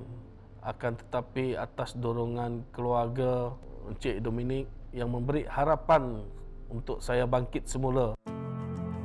Jujur saya katakan di sini, saya lagi boleh bekerja dan selagi mana-mana pihak syarikat yang masih memerlukan khidmat saya, walaupun saya salah seorang OKU, selagi itulah saya akan bekerja.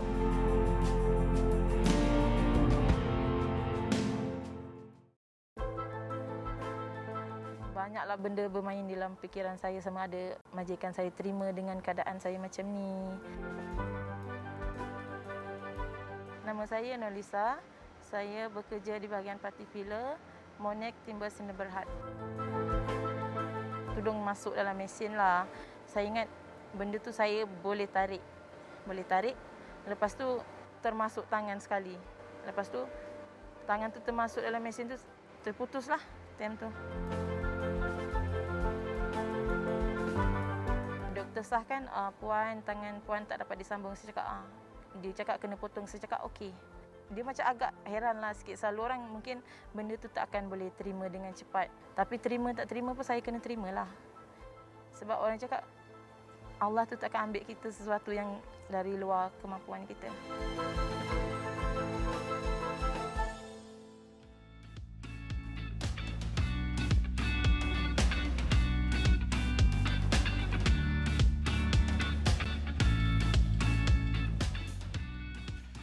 Thank you, Taufik, Harisa, and Mazna for such a wonderful session. Welcome back, everyone. I hope you had enjoyed the amazing presentations from all our honorable speakers. Moving on to our next agenda. Today's forum will discuss on the use of technology advancement for disability management. Therefore, I would like to invite Mr. Edmund Cheong Pek Huang, the Chief Strategy and Transformation Officer of SOCSO Malaysia, as the moderator, and our distinguished speakers, Dr. Hafiz bin Hussein from SOCSO Rehabilitation Center, Melaka, Malaysia, Ms. Roswita Nila Kurnia, the Director of Service Badan Penyelenggara Jaminan Sosial Ketenagakerjaan Indonesia, and last but not least, Dr. Raymond Choi, the co-founder and CEO of Doc2Us Malaysia. Before we start, please be informed that for this forum session, we will be accepting questions from participants, but limited to written questions only. So please leave your questions in the WebEx chat box or drop your questions in the comment section on Facebook. We will share the questions to our moderator and speaker to answer. Therefore, without further ado, I would like to welcome Mr. Edmund Cheong to moderate the session. Edmund Cheong, the floor is yours.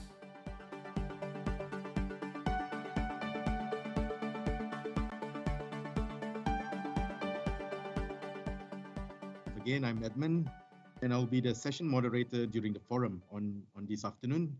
It'll be a 1-hour forum, and it's going to be on the subject of telehealth using technological advancement for disability management. With me today, I have 3 distinguished speakers and subject matter experts to join me on the forum, and I'll give them a 3-minute session for them to introduce themselves. I have with me Dr. Raymond Choi, co-founder, CEO, and of Doc2U. I have Ibu Roswita Nila Kurnia, the Director of Service from BPJS Ketenagakerjaan, and our esteemed colleague, Dr. Hafiz Hussein, the executive director from the SOCSO Rehabilitation Center. So maybe Dr. Choi, could you introduce yourself first about your work before we go to your actual presentation? Sure, thank you. Hi, thanks, Edmund. Good afternoon, everyone. My name is Raymond. I'm the co-founder and CEO of DocTours. We are the telehealth solution provider based in Malaysia, providing online consultation, electronic prescription, medication delivery, as well as on-site wellness programs for the workforce, the employees and staff. And we have been in the market since 2017, providing these end-to-end solutions, what we call the hybrid care model, online to offline, offline back to online kind of healthcare services to our corporate workforce as well as the public patient as well. Thank you. Thanks for your kind introduction. At least now we have a picture of what you'll be speaking in a while. And next, I'll have Ibu Roswita from Indonesia to introduce herself. Yeah, hello. Selamat siang. Salam sehat from Jakarta. My name is Roswita Nila Kurnia, Director of Service of BPJS Ketenagakerjaan, or you can call with acronym BPJAM Sostek. Firstly, to know that I want to share that Indonesia has set important milestone for Social Security program by issuance of law number 40/2004 regarding Social Security system for nationwide.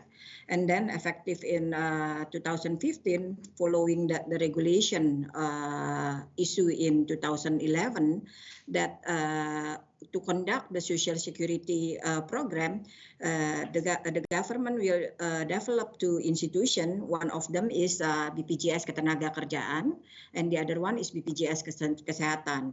BPJS Ketenagakerjaan or BPJAM Sostek, our institution, is to cover for the program of combination between social insurance and also provident fund.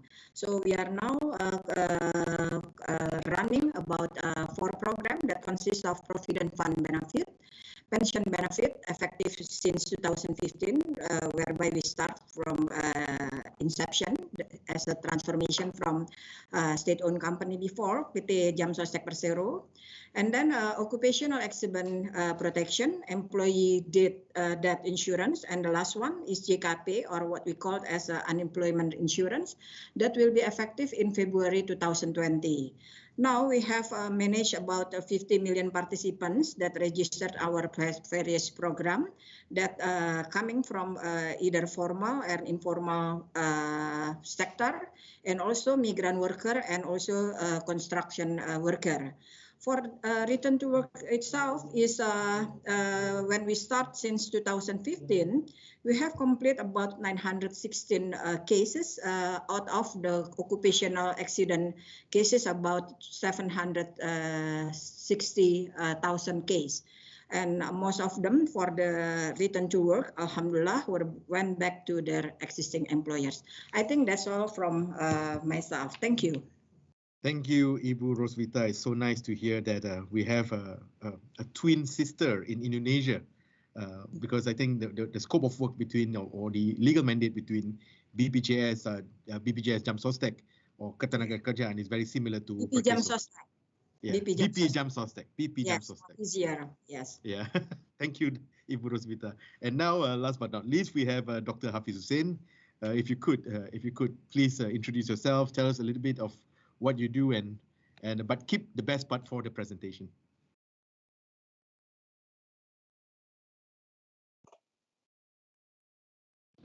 Yeah, thank you, Edmund. And I am Dr. Hafiz Hussein. I'm the person in charge of the Executive Director of the Tun Razak Rehabilitation Center, the first SOCSO Rehabilitation Center, which has been established since 2014 in Malacca. And our purpose is to support the return to work program and societal reintegration by providing a comprehensive rehabilitation program. The use of concept in integrating the physical and also vocational rehab is one of our core business, and looking into using the whole case management and disability management biopsychosocial concept and also looking into the multi and interdisciplinary concept of providing care and rehabilitation program and intervention to our patients.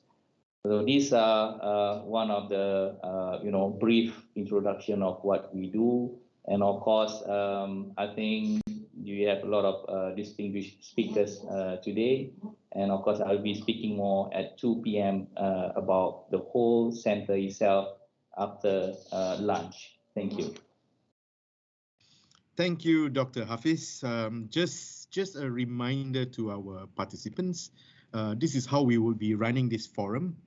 It's going to be a 15-minute, each speaker will have a 15-minute session to speak on their subject. And I was informed that all three speakers will be sharing some visuals. So a reminder to the participants, if you have questions, please post it in the chat box. I will pick up your questions, and perhaps we'll then use these questions to be answered after the three presentations by every three speakers. We will start with Dr. Raymond Choi to speak a little bit on his work on doctor tours, and I also understand that he's also a committee member of the Digital Health Malaysia. And perhaps you could a little bit touch about the Telemedicine Act 1997, how it has developed in Malaysia, how it has helped Malaysia during this pandemic of COVID-19, and perhaps to share a little bit. I mean, we are 25 years down the road. What is the situation, and what would be the future for Malaysia? Dr. Raymond Choi, over to you. Thank you very much, Edmund. Can someone share the slide? Is it? Edmund, is your site sharing the slide, or? Are you able to share the slide, Dr. Choi? Or if you're not able, I think I hope our technical team would be able to produce the slides. Okay. Yeah, I think I'm not able to. I think yeah. Okay, all right. I think the slide's on. Yeah. Yep. Thank you very much. So sorry about that. Yeah, I'll talk a little bit about telemedicine or telehealth in Malaysia in a bit. So today we will talk a little bit more about what we do. So we are from Talk to Us, which sounds like Talk to Us. So we want patients, employees to talk to our healthcare providers. So a little bit of a summary what we did. We started a company back in 2015. And we launched the application and the service and the system back in 2017. So we have been in the market for the past 4 years. And also, we actually integrated and partnered with the chain pharmacies at the community level, so that we have a total supply chain services, from end to end, from consult to all the way to medication delivery and so on and so forth. And what is something more relevant to Bukit is actually back in 2018, we actually started our very first digital health solution for the employees of Hong Leong Bank.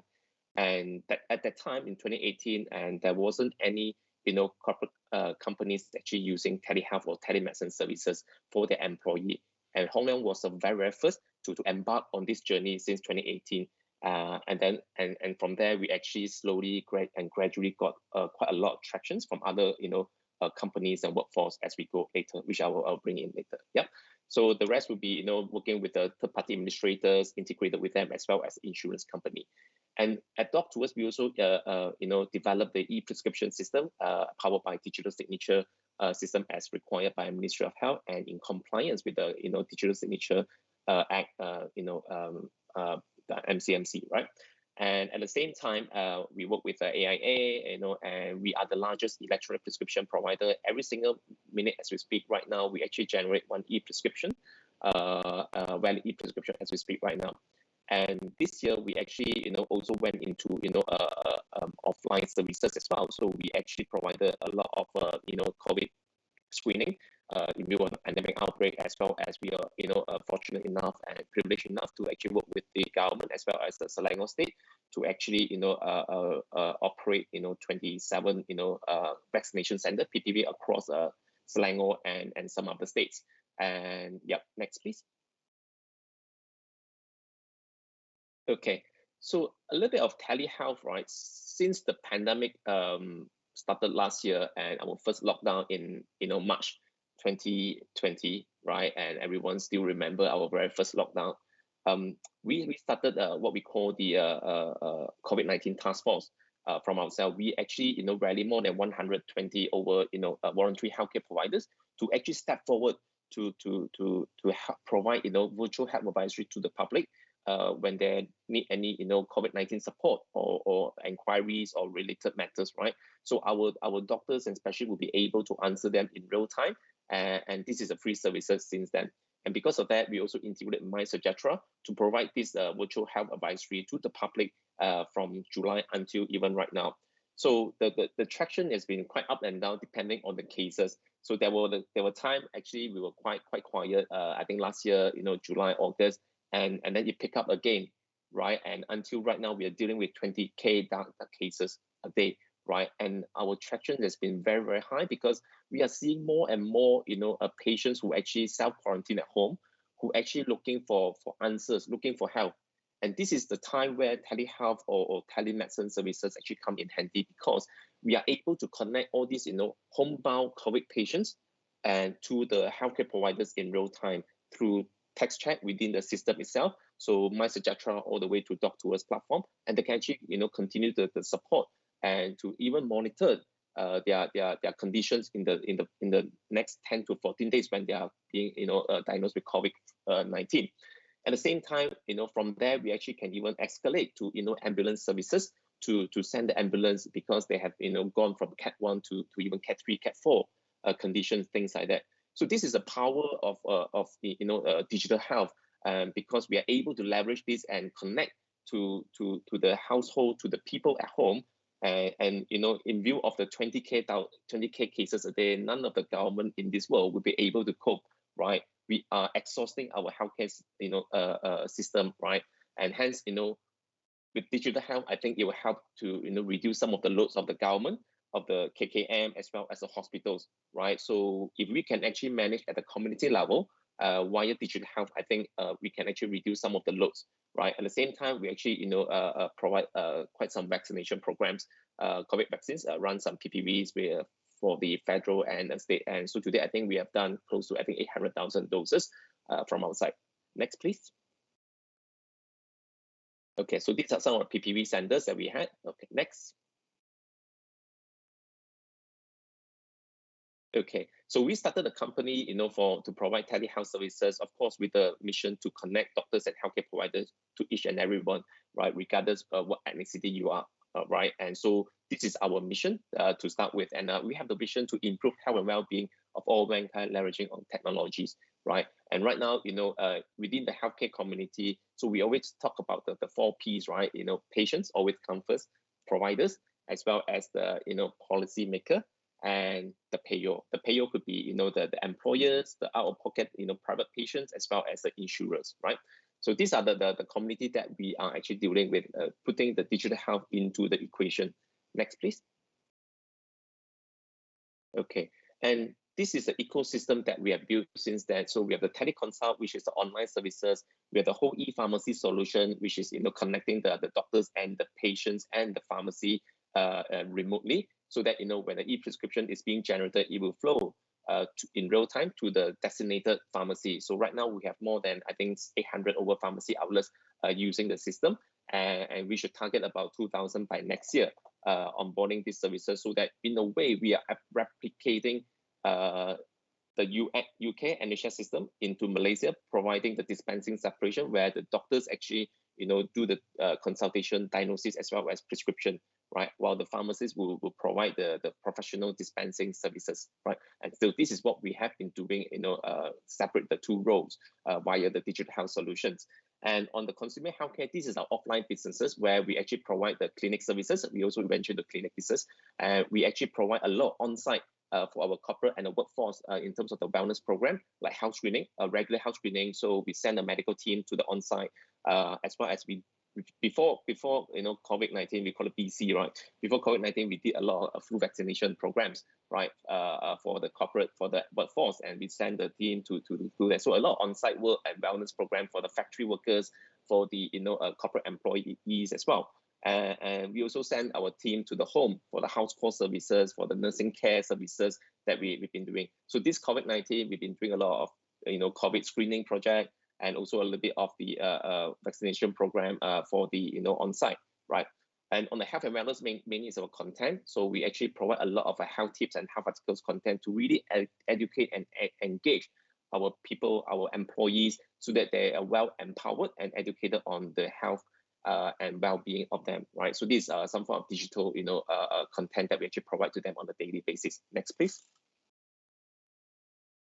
Okay, so these are business pillars which I partly touched on. So we have the medical side, which is the online side and the offline side, as well as the pharmaceutical side, where we actually provide the pharmacy solution, as well as the pharmacy products, and also working with the pharmaceutical company in the whole supply chain system, as well as running certain campaigns to improve the awareness of certain diseases like non-communicable diseases like high blood pressure, diabetes, and so on and so forth. So these are the three pillars that we actually are focusing on within our company. Next, please. Okay, so why are we unique? Because I think we are the company actually with a diversify of healthcare providers.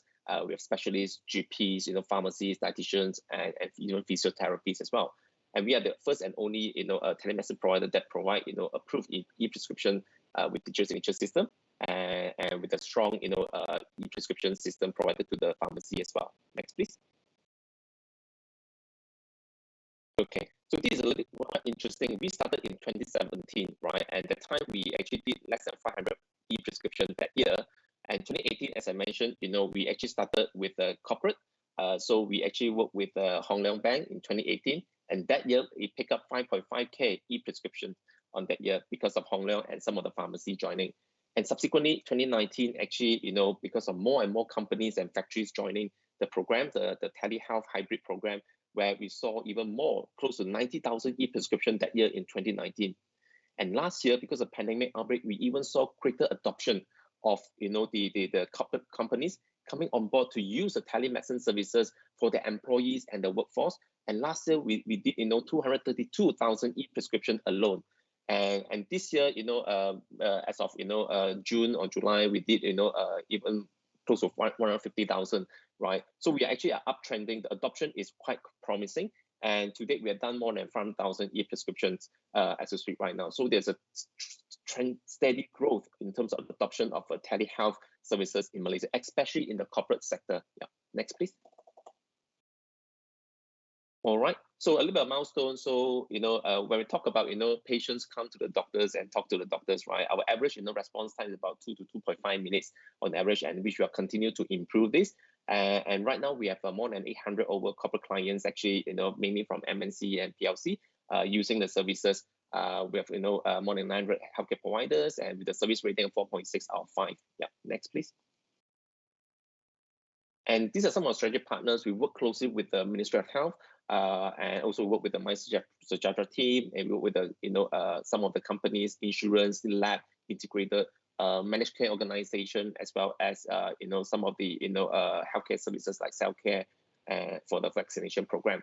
And pharmacy-wise, we work with integrated with some of the big ones like Watson, Alpro, Big Pharmacy, as well as AMPM. So total, I think we have about close to 700 over pharmacy outlets that are using the services. And this is an ecosystem that where the employees, the patient, can actually collect the medication from. And these are some of the corporate clients that we are serving right now. Yeah. Next, please.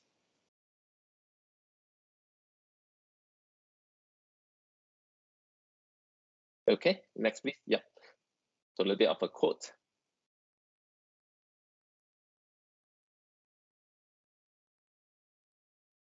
Okay, so why? So people might wonder why would corporate adopt the solution quite significantly over the last 1 to 2 years.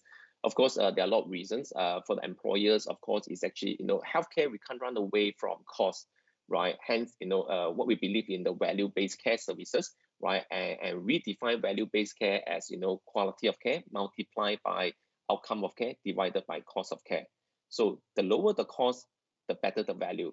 Right, the better the quality or the outcome of the care, the better the value. So this is the equation that we have been, focusing on, especially for our corporate and the workforce as well. So this is the cost, why using telehealth hybrid care model actually will be able to optimize some of the healthcare costs in this perspective. Next, please.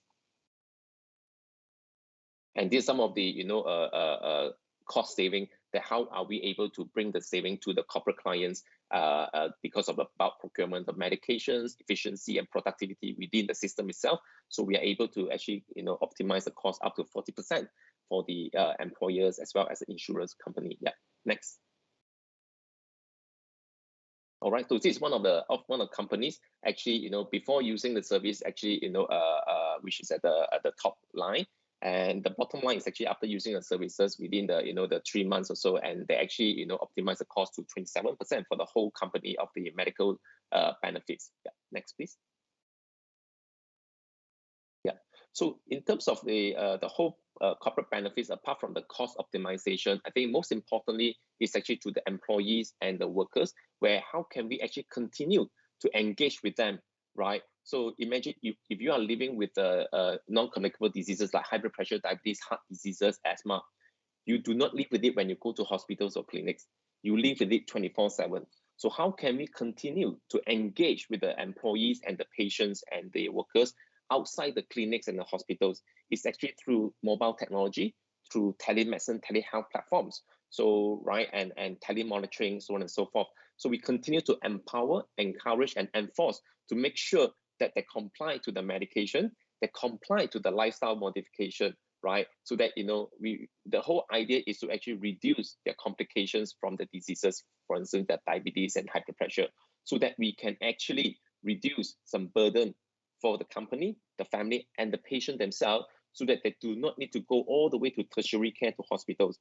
If we are able to manage that at the primary care level through all this innovation, telehealth, and hybrid care model, I think we will be able to actually optimize and improve the well-being of all our employees and workforce, really tapping on technology itself, right? Next, please. Okay, so in summary, these are some of the services that I've been talking to using app or using web, video consultations and so on and so forth. Next, please. Next, yeah. So this one can fast forward. How do they do the next?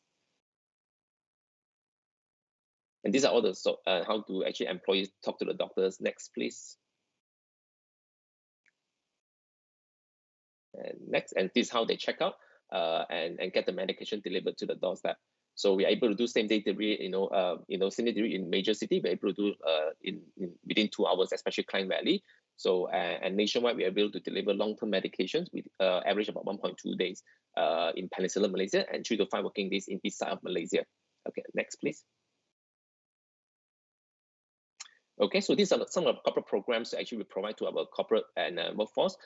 So we have the rapid test kit, intelligence system for corporate. We have teleconsultation services, on-site health screening, wellness programs, vaccination programs, home care services, especially the COVID-19 home care services and monitoring process for the employees and workers if they're diagnosed with COVID-19, especially category 1 and 2. So we are able to continue to support them for the next 10 days.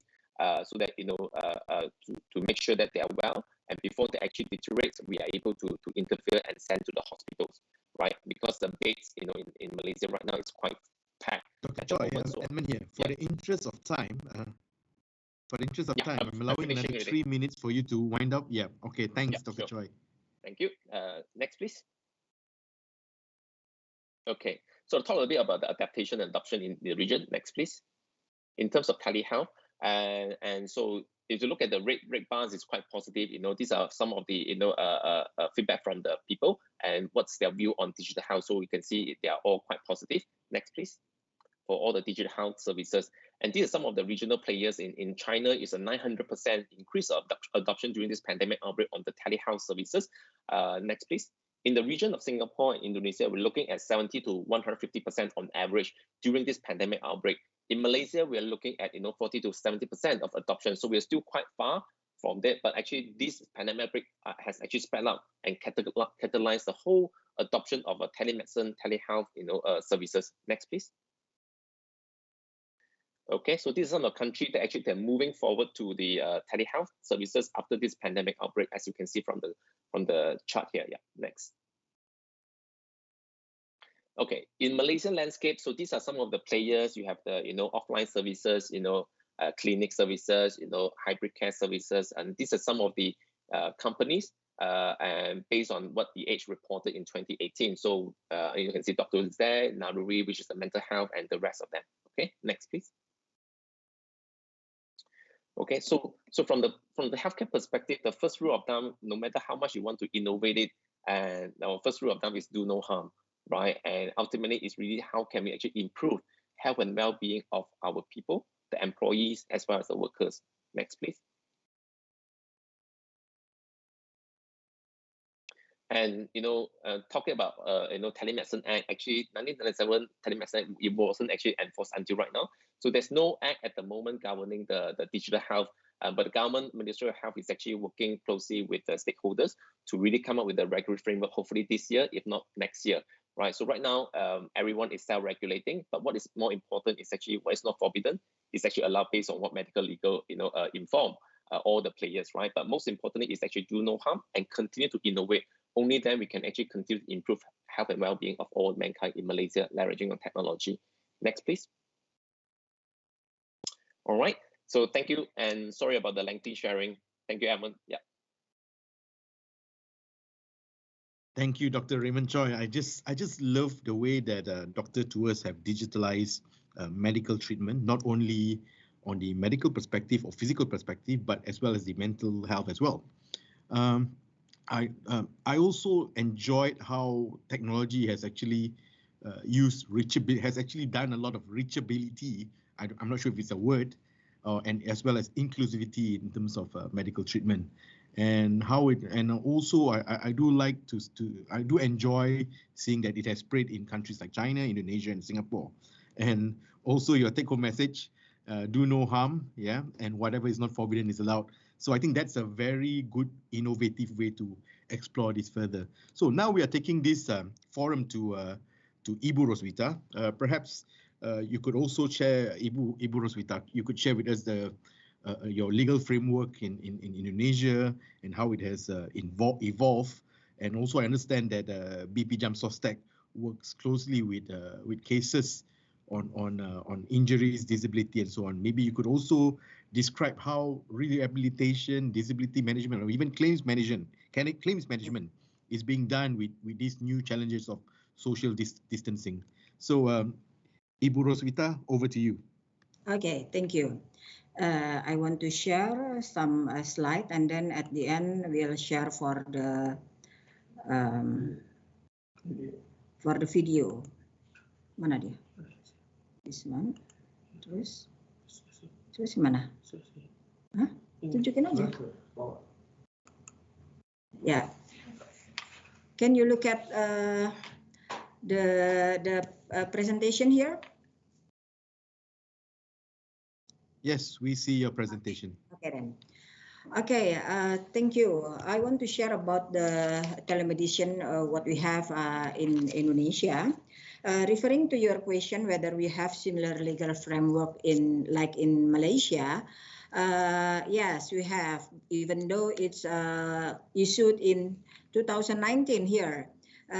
If we look at here, that the regulation regarding telemedicine or telehealth come up with in 2019, where the Ministry of Health regulation or Permenkes number 20 of 2019 regarding the implementation or standardization of the implementation of telemedicine service.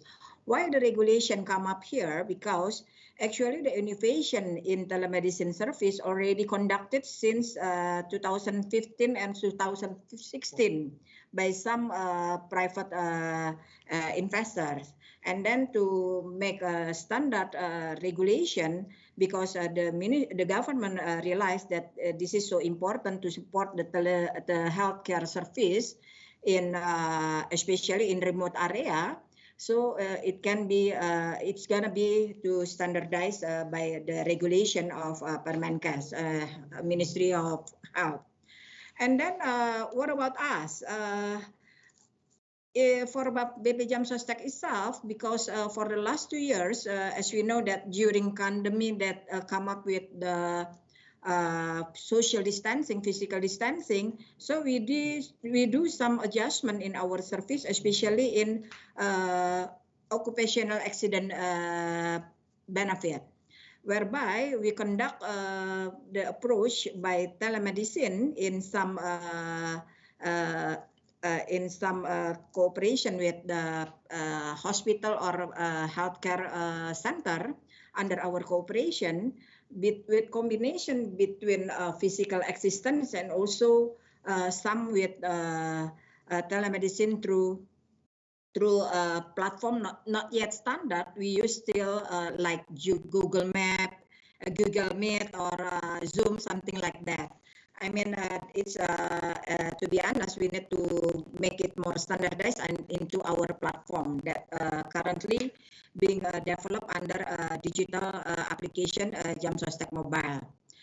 And to support our operation in conducting telemedicine, that including a comprehensive service of telerehabilitation, often combined with psychosocial rehabilitation during COVID-19, we also get some support from the Minister of Labor letter or a circular letter for Ministry of Labor that in 2021, whereby the ministry said that they support us and allow us to conduct telemedicine service in the treatment of care of occupational accident and return to work especially.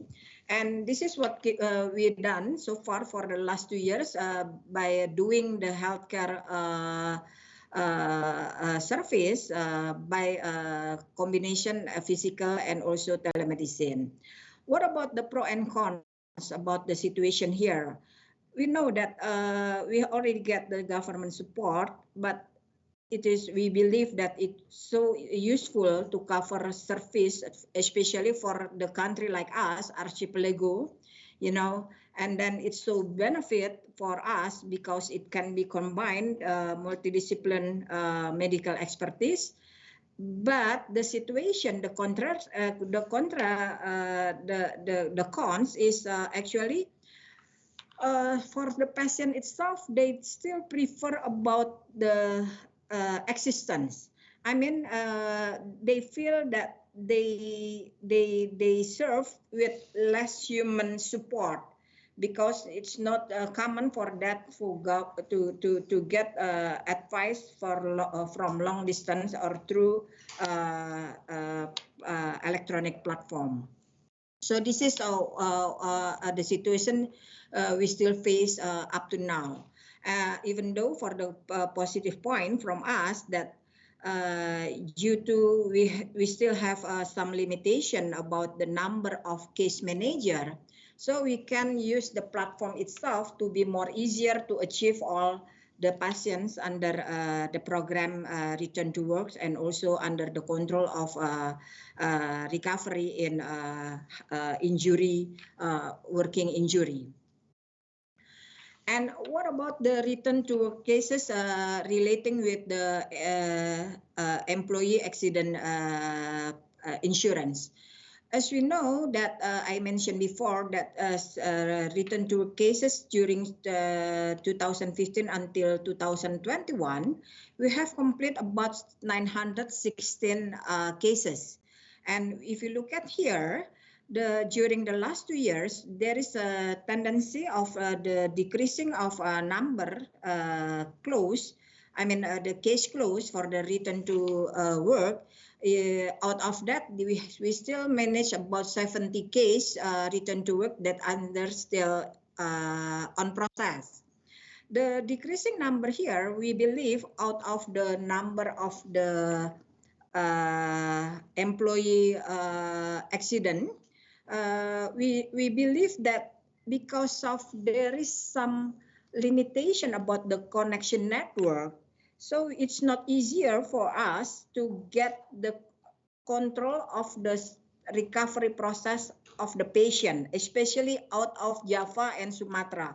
If you look at here, the case of return to work program mostly concentrated in Java and Sumatra, as we know that they have been supported with the good connection, internet, and also already and the area itself is a concentration of the economic activity, and also industrial area, and for the Sumatra itself, the concentration of the plantation. That's why some of the patient here related with the injured in the type of working in the industrial and plantation. And if you look at here about the occupational accident case for during January until July, we handle about 74,000 cases that spread around 11 kantor wilayah or area, branches, area office. And then for the total 74,000 cases here is managed under 3,932 medical care. Up to now, since 2015, we are not yet developed our own healthcare. What we done is by conducting cooperation with some government and private hospital to be our medical care center to handling injured workers under GKK case or employee accident situation. Yeah, Ibu Roswita, Edmund Yes. here. I think we have not much time. Can you start to wind down or to speed up the presentation? I'm only allowing another 5 minutes. Yeah. Okay. Yeah, this is the situation. Actually, there is still two pages. Don't worry. Okay. In here, I want to share a bit here before pandemic COVID-19. This is the situation we face. We handle the participant with physical assistance, and now during pandemic COVID, we render the service through the telemedicine. In this case, for example, when our case manager handle the patient through the Zoom or platform digital. And then this is for Jakarta and also for the Sumatra Selatan, South Sumatra. And what about the challenge? As I mentioned before, we still face the challenge about the return to work and telehealth using during pandemic about the connectivity. As you know that internet connectivity is inadequate for some areas in Indonesia, and then capacity or limited capacity of participant gadget or mobile phone use. And we also face cultural barriers like less humanity interaction or biopsychosocial. And on the other hand, for the medical practitioner itself, there is some limitation because the concern of COVID-19 transmission risk, and they tend to provide service in through telemedicine. And then at the end, because we know that we can, due to this challenge, we face some difficulties to control about recovery progress. Then we believe at the end we have to develop our own platform to support the process in the future. So because we believe that the technology itself need to be adjusted in our service, especially for the telehealth and return to work program. This is, I think, what we can share about the situation. And then I want to share about video, only 2 minutes, if possible, just to show about our activity during the pandemic itself. Thank you. So I think the committee already, yeah. Okay, thank you then. Yeah, so we'll be waiting for your video to come up, Ibu Roswita. Yes.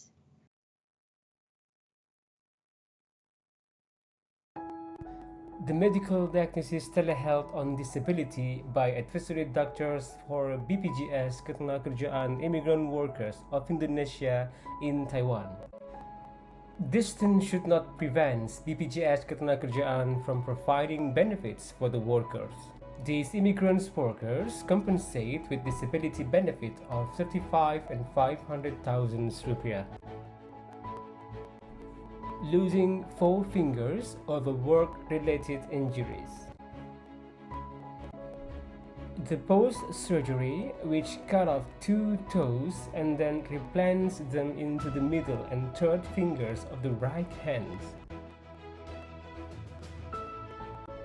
After the surgery, the toes were removed and then replacing the lost fingers.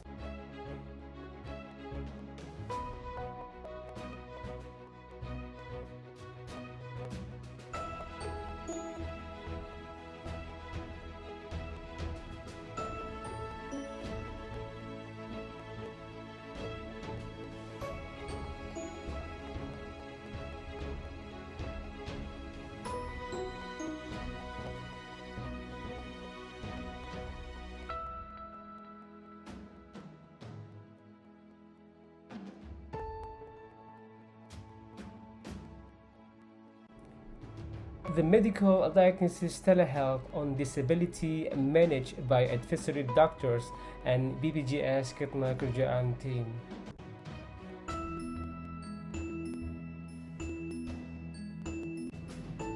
One of our participants losing her legs over work-related injuries, which was then amputated and replaced with prosthetic legs. In the picture, she was accompanied by advisory doctors and BPJS Ketenagakerjaan team through telehealth procedures.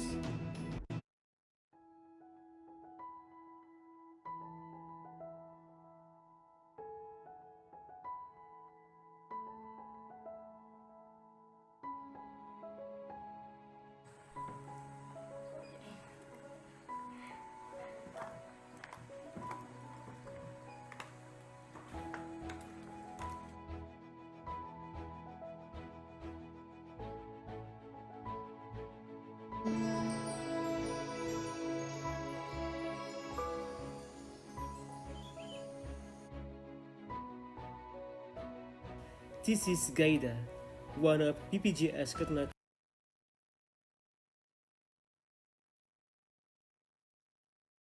Thank you, Dr. Roswitha. I think that was a very touching cases that you have shared, and also how BPJS has taken on disability management to a whole new level in Indonesia, especially during the time of pandemic.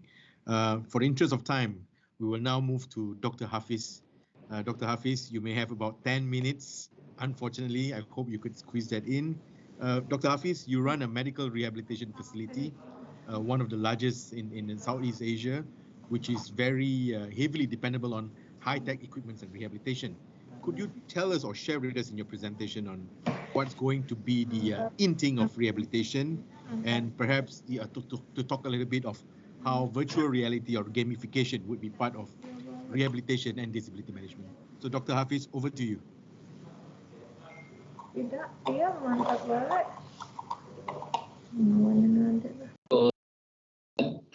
And thank you, Dr. Raymond Choi and Ibu Roswitha, on your presentation just now. It's great to hear from people who are having the same mindset with us.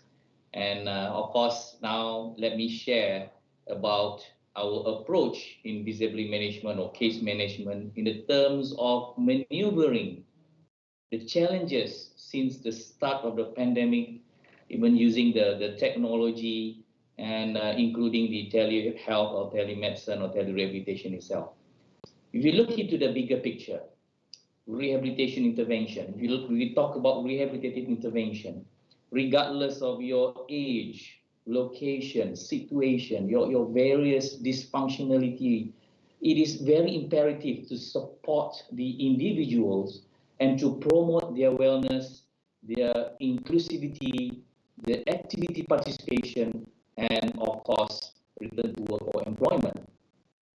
Implementing prevention of disability and early intervention strategies while investing in holistic and people-centered rehabilitation is vital to promote better working lives and delay the need for future care. Now, moving into Edmund's, the in thing, then the trending of the rehabilitation itself. Well, I can say that COVID-19 pandemic has pushed us to give emphasis on a lot of aspects in the rehabilitation programs which we may have taken for granted in the past. At the start of the pandemic, the patients always mentioned to me they were very afraid to go to our rehab center to get their rehabilitation sessions because they feel that, they feel not comfortable, not so safe. So that's why we feel that there's a need to create a safe bubble, like the one implemented during the Tokyo Olympic is very vital at the moment. And likewise, we also would like to create our own safe bubbles at our centers to convince our client to make sure that they can come and they can receive their rehabilitation care without the fear of exposure. The pandemic itself become an accelerator of technology as we find ways to create a safe environment in which our case managers, all of our therapists, the doctors, the nursing team, they can work together towards providing a proper rehabilitation care to the patients in the new normal.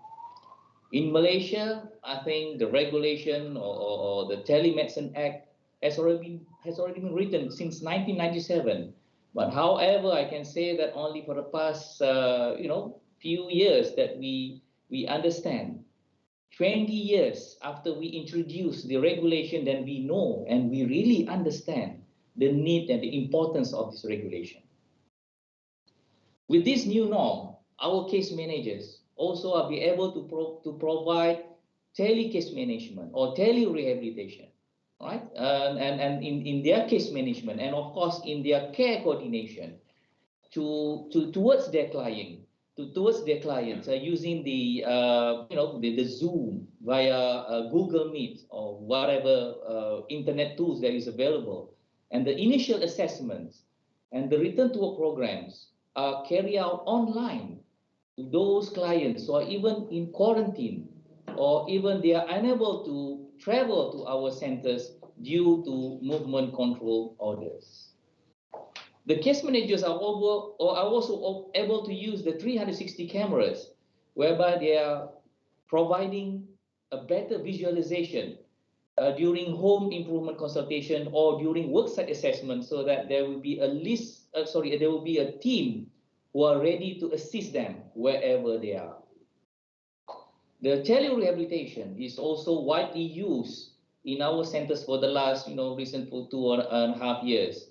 And when we come into this tele-rehabilitation, we have to think ways of how to make the patient think that it is interesting, to make them feel engaging and captivating for the patient at the same time. So comparing to the physical sessions whereby you have to come into face-to-face interactions, the tele-rehabilitation is conducted through a screen, and we have to maneuver around it to provide seamless rehabilitation services without jeopardizing the feeling between the client or the therapist and the patient itself. And we also need to understand that tele-rehabilitation sessions should be conducted in a conducive space or room with proper visual and surrounding audio. For example, I can tell you that it's very difficult for you to have a session in a car where space is really constricted. And both therapists and clients should have a mutual understanding regarding these restrictions prior to the session so that we can bring out the best outcome. And I can say that this technology is the enabler of whatever future rehabilitation program is coming in. So the next thing is the Internet of Things, or IoT, in rehabilitation program. For example, we have 3D printed prosthetic sockets that require only 5 to 10 minutes of scanning of the stump of the patients, and then after that the measurements are stored in the cloud and then printed in an off-site 3D printer. This method significantly decreases the duration of close proximity interaction between our P&O consultants and the client. It is not only limited to printing 3D sockets, because I can say that it can also be used to print the various customized assistive devices, such as adaptive cutleries, long-handled combs, crutches, and other things. And they are definitely cheaper, time efficient, and very customized. Besides that, we have also introduced a self-food ordering system that enables clients to order their choices of meals at any time at their conveniences. There will be no more use of papers, no long queues, and it's very user-friendly. It will increase the efficiency of food service in a timely manner and with very minimal error. Besides that, also, we have to know that the pandemic has stimulated a surge in demand and use of online shopping. Same thing as Dr. Raymond Chow mentioned just now. We also have a surge of online shopping, whereby there are still not many online platforms that specifically caters for the needs of persons with disabilities community. So maybe after this, I may work with Ibu Roswita and Dr. Raymond to look into how we want to reach more. And therefore, I think that it's essential now to create a platform, an online platform maybe, in which the community can easily access to rehabilitation devices, walking aids, adaptive clothing, wound care products, and other consumables from the comfort of their homes. And we at SOCSO Rehabilitation Center have addressed this by introducing the Rehab eShop, which is hassle-free, cost-effective, and easy accessible platform. Dr. Hafiz, for the interest of time, I'm only allowing another 5 minutes for you to wind down and also conclude your presentation. I will be faster. Thank you, Eman, for that. So, ladies and gentlemen, let us not forget about the mental health wellness, especially during this pandemic. When a person experiences an injury, trauma, or chronic illnesses, he or she may have a psychological and emotional response to this injury and may trigger mental health issues such as depression, anxiety, and post-traumatic stress disorders. This has been very widespread among the general masses and may be incremental to have, for those who have been in isolation and self-quarantine. So studies have shown that mental health deterioration has been increasingly, lately during this pandemic. So, as mentioned that in our Dr. Sridhar Azman, our CEO, that the psychological supports such as counseling, cognitive behavioral therapy, cognitive remedial therapy are very important and very in line with the establishment of the SOCSO's guidance and counseling team programs. So the last but not the least, the virtual reality technology also presents significant advantages when applied to rehabilitation programs of patients with various conditions. Virtual reality and gamification can also be used for integrated gait training as well as activities for daily living. So, you can have a training like walking down the aisle while shopping. So it is so training now because it caters so many environment that even for those who are not able to go out, to go outside during this pandemic.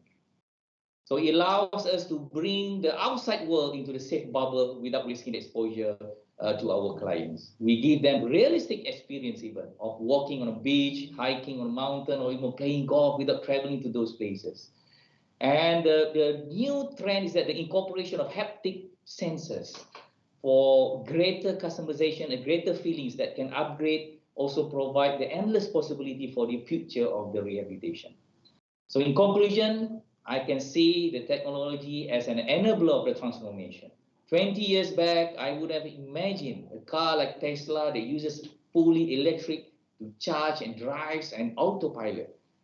And who knows, maybe 10 or 20 years in the future, we may also have a Tesla type of wheelchair, that can change using, the face of smartphone, could use the cloud-based computing and use a lot of alternative power sources.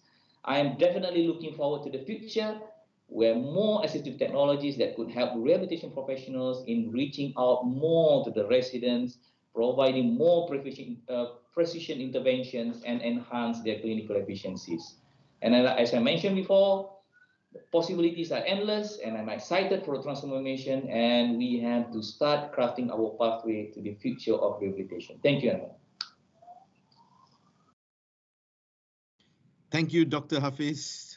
Thank you so much for the wonderful presentation and insights of how technology has driven rehabilitation and disability management with patient care in the SOCSO Rehabilitation Center. Thank you to all speakers for strictly allowing to the time allowed. With the new norm, I think we will not be able to take up a lot of any questions for this session. It's because I think we should get our clients or participants to move about during lunchtime, enjoy their break so that they will not suffer from any back pain. But due to the interest of time and also this interesting forum on telehealth, I would like to allow a 1-minute summary from each speaker, to share on how they would imagine the future of technology or in medical or social work, and perhaps how IoT would play a role in the medical care. And in your opinion, in your personal opinion, whether there would be drawbacks in the use of technology. So can we start with you, Dr. Choi, for your 1-minute summary? Hi, thank you, Edmund. So I think in short, technology is definitely here to stay. But like what Dr. Hafiz mentioned, it is an enabler. It is a catalyst. So what we actually see in the future, like what we always say, the ABCD will be the trend, right? And the adoption of technology. The A, we're talking about artificial intelligence, right? So the use and heavily use of artificial intelligence will be the trend and the future. And B is the blockchain. The blockchain technology, actually, it will help to have a better and secure and a more organized, authorized, data management system, and making sure it's more efficient and productive in the future. So blockchain technology is something that we should actually look forward to. And C is cloud computing. And how are we able to provide all these remote care services and with the IoT monitoring services is actually through cloud computing system. So we should actually look towards the better and more secure and safe cloud computing technology in the coming future. And D is actually the data analytics. So when we are actually collecting so much of data, and how can we actually make full use of all this data and to translate into an insightful and meaningful piece of information to the people, to the patients, as well as employees. And finally, I think technology is very exciting, and definitely I think there are more to come in the future to really improve the health and well-being of all mankind. That's what we believe. Thank you. Thank you, Dr. Raymond Choi. Thank you for sharing your insights on analytics, artificial intelligence, and the way how telehealth would pave the way for telemedicine in the future. And Ibu Roswita, I would like to hear from you on your opinion on how things would be moving forward in the BPJS and in Indonesia. Ibu Roswita, I think you are muted.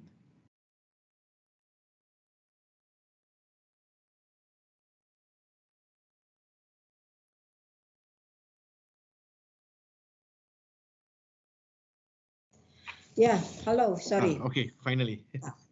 Yeah, I think about the telemedicine in the situation in the future, we have to adjust. I mean, we have to adapt, because this is actually the necessary that we have to adjust with the type of the service of the telemedicine itself. As you know, maybe I can share a bit about the type of the service we shared before. That before pandemic, most of our service, regardless with the employee accident or maybe claim service, most of the service conducted with the physical, and now we transfer to be the digital platform. And regarding with the telemedicine itself, in the context of the our service in occupational accident, and also about the return to work service, we believe in the future we have to adjust the approach itself, even though we still have some barriers regarding about the physical, cultural barriers itself, the comfort level about from the customer. But we have no choice. I think we have to adjust to be the combination between the physical existence in rendering the service for the telemedicine, for the medical care, and combined with the telemedicine or telehealth. I think that's my opinion for the future in Indonesia. Thank you, Ibu Roswita. Thank you so much. Dr. Hafiz. Yes, just a minute, Eman. The next big thing in rehabilitation, I think, is the use of robotic technologies in every aspect of life, which I think the robotic technologies, even the technology inside it, are the future of rehabilitation, because they're able to provide high repetition, very intensive trainings, and to provide very specific motor relearning and then the cognitive engagement, so that in the future, I think that human can interact with robotics and the technology that can create a society itself to use the technology. So that's a minute of my time of what you mentioned just now. Thank you, Eman. Thank you, Dr. Hafiz. I'm so happy to hear from all speakers. I believe our participants would definitely love to hear more questions from you. And I mean, many years ago, we would have spoken about Industry 4.0, but I think industry or technology would be moving from industry to Society 5.0. So that would be the future of how we need to humanize technology for the purpose of servicing mankind. Without further ado, I would like to thank you all, Ibu Roswita, Dr. Raymond Choi, Dr. Hafiz, on behalf of Perkeso, the Pertubuhan Keselamatan Sosial, the Social Security Organization of Malaysia. Thank you very much. Thank you for your time, and thank you for the wonderful pre-lunch forum. Over to you, Shafiq.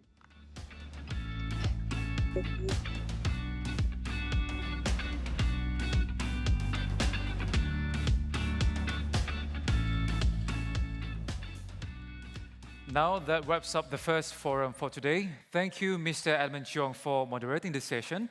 And thank you to all speakers for sharing your valuable insights on telehealth using technological advancement for disability management. And not forgotten, thank you to all participants for staying with us and for making this symposium a success. But ladies and gentlemen, this is not the end yet. We will still have several sessions after this, including paper presentation, keynote speeches, trivia games, and lucky draw. So for the time being, we'll be taking a short break before we resume with the next agenda at approximately 2 p.m. Malaysian time. So stay tuned with us as we embark on more exciting dialogues and sharing after this. Thank you and see you later.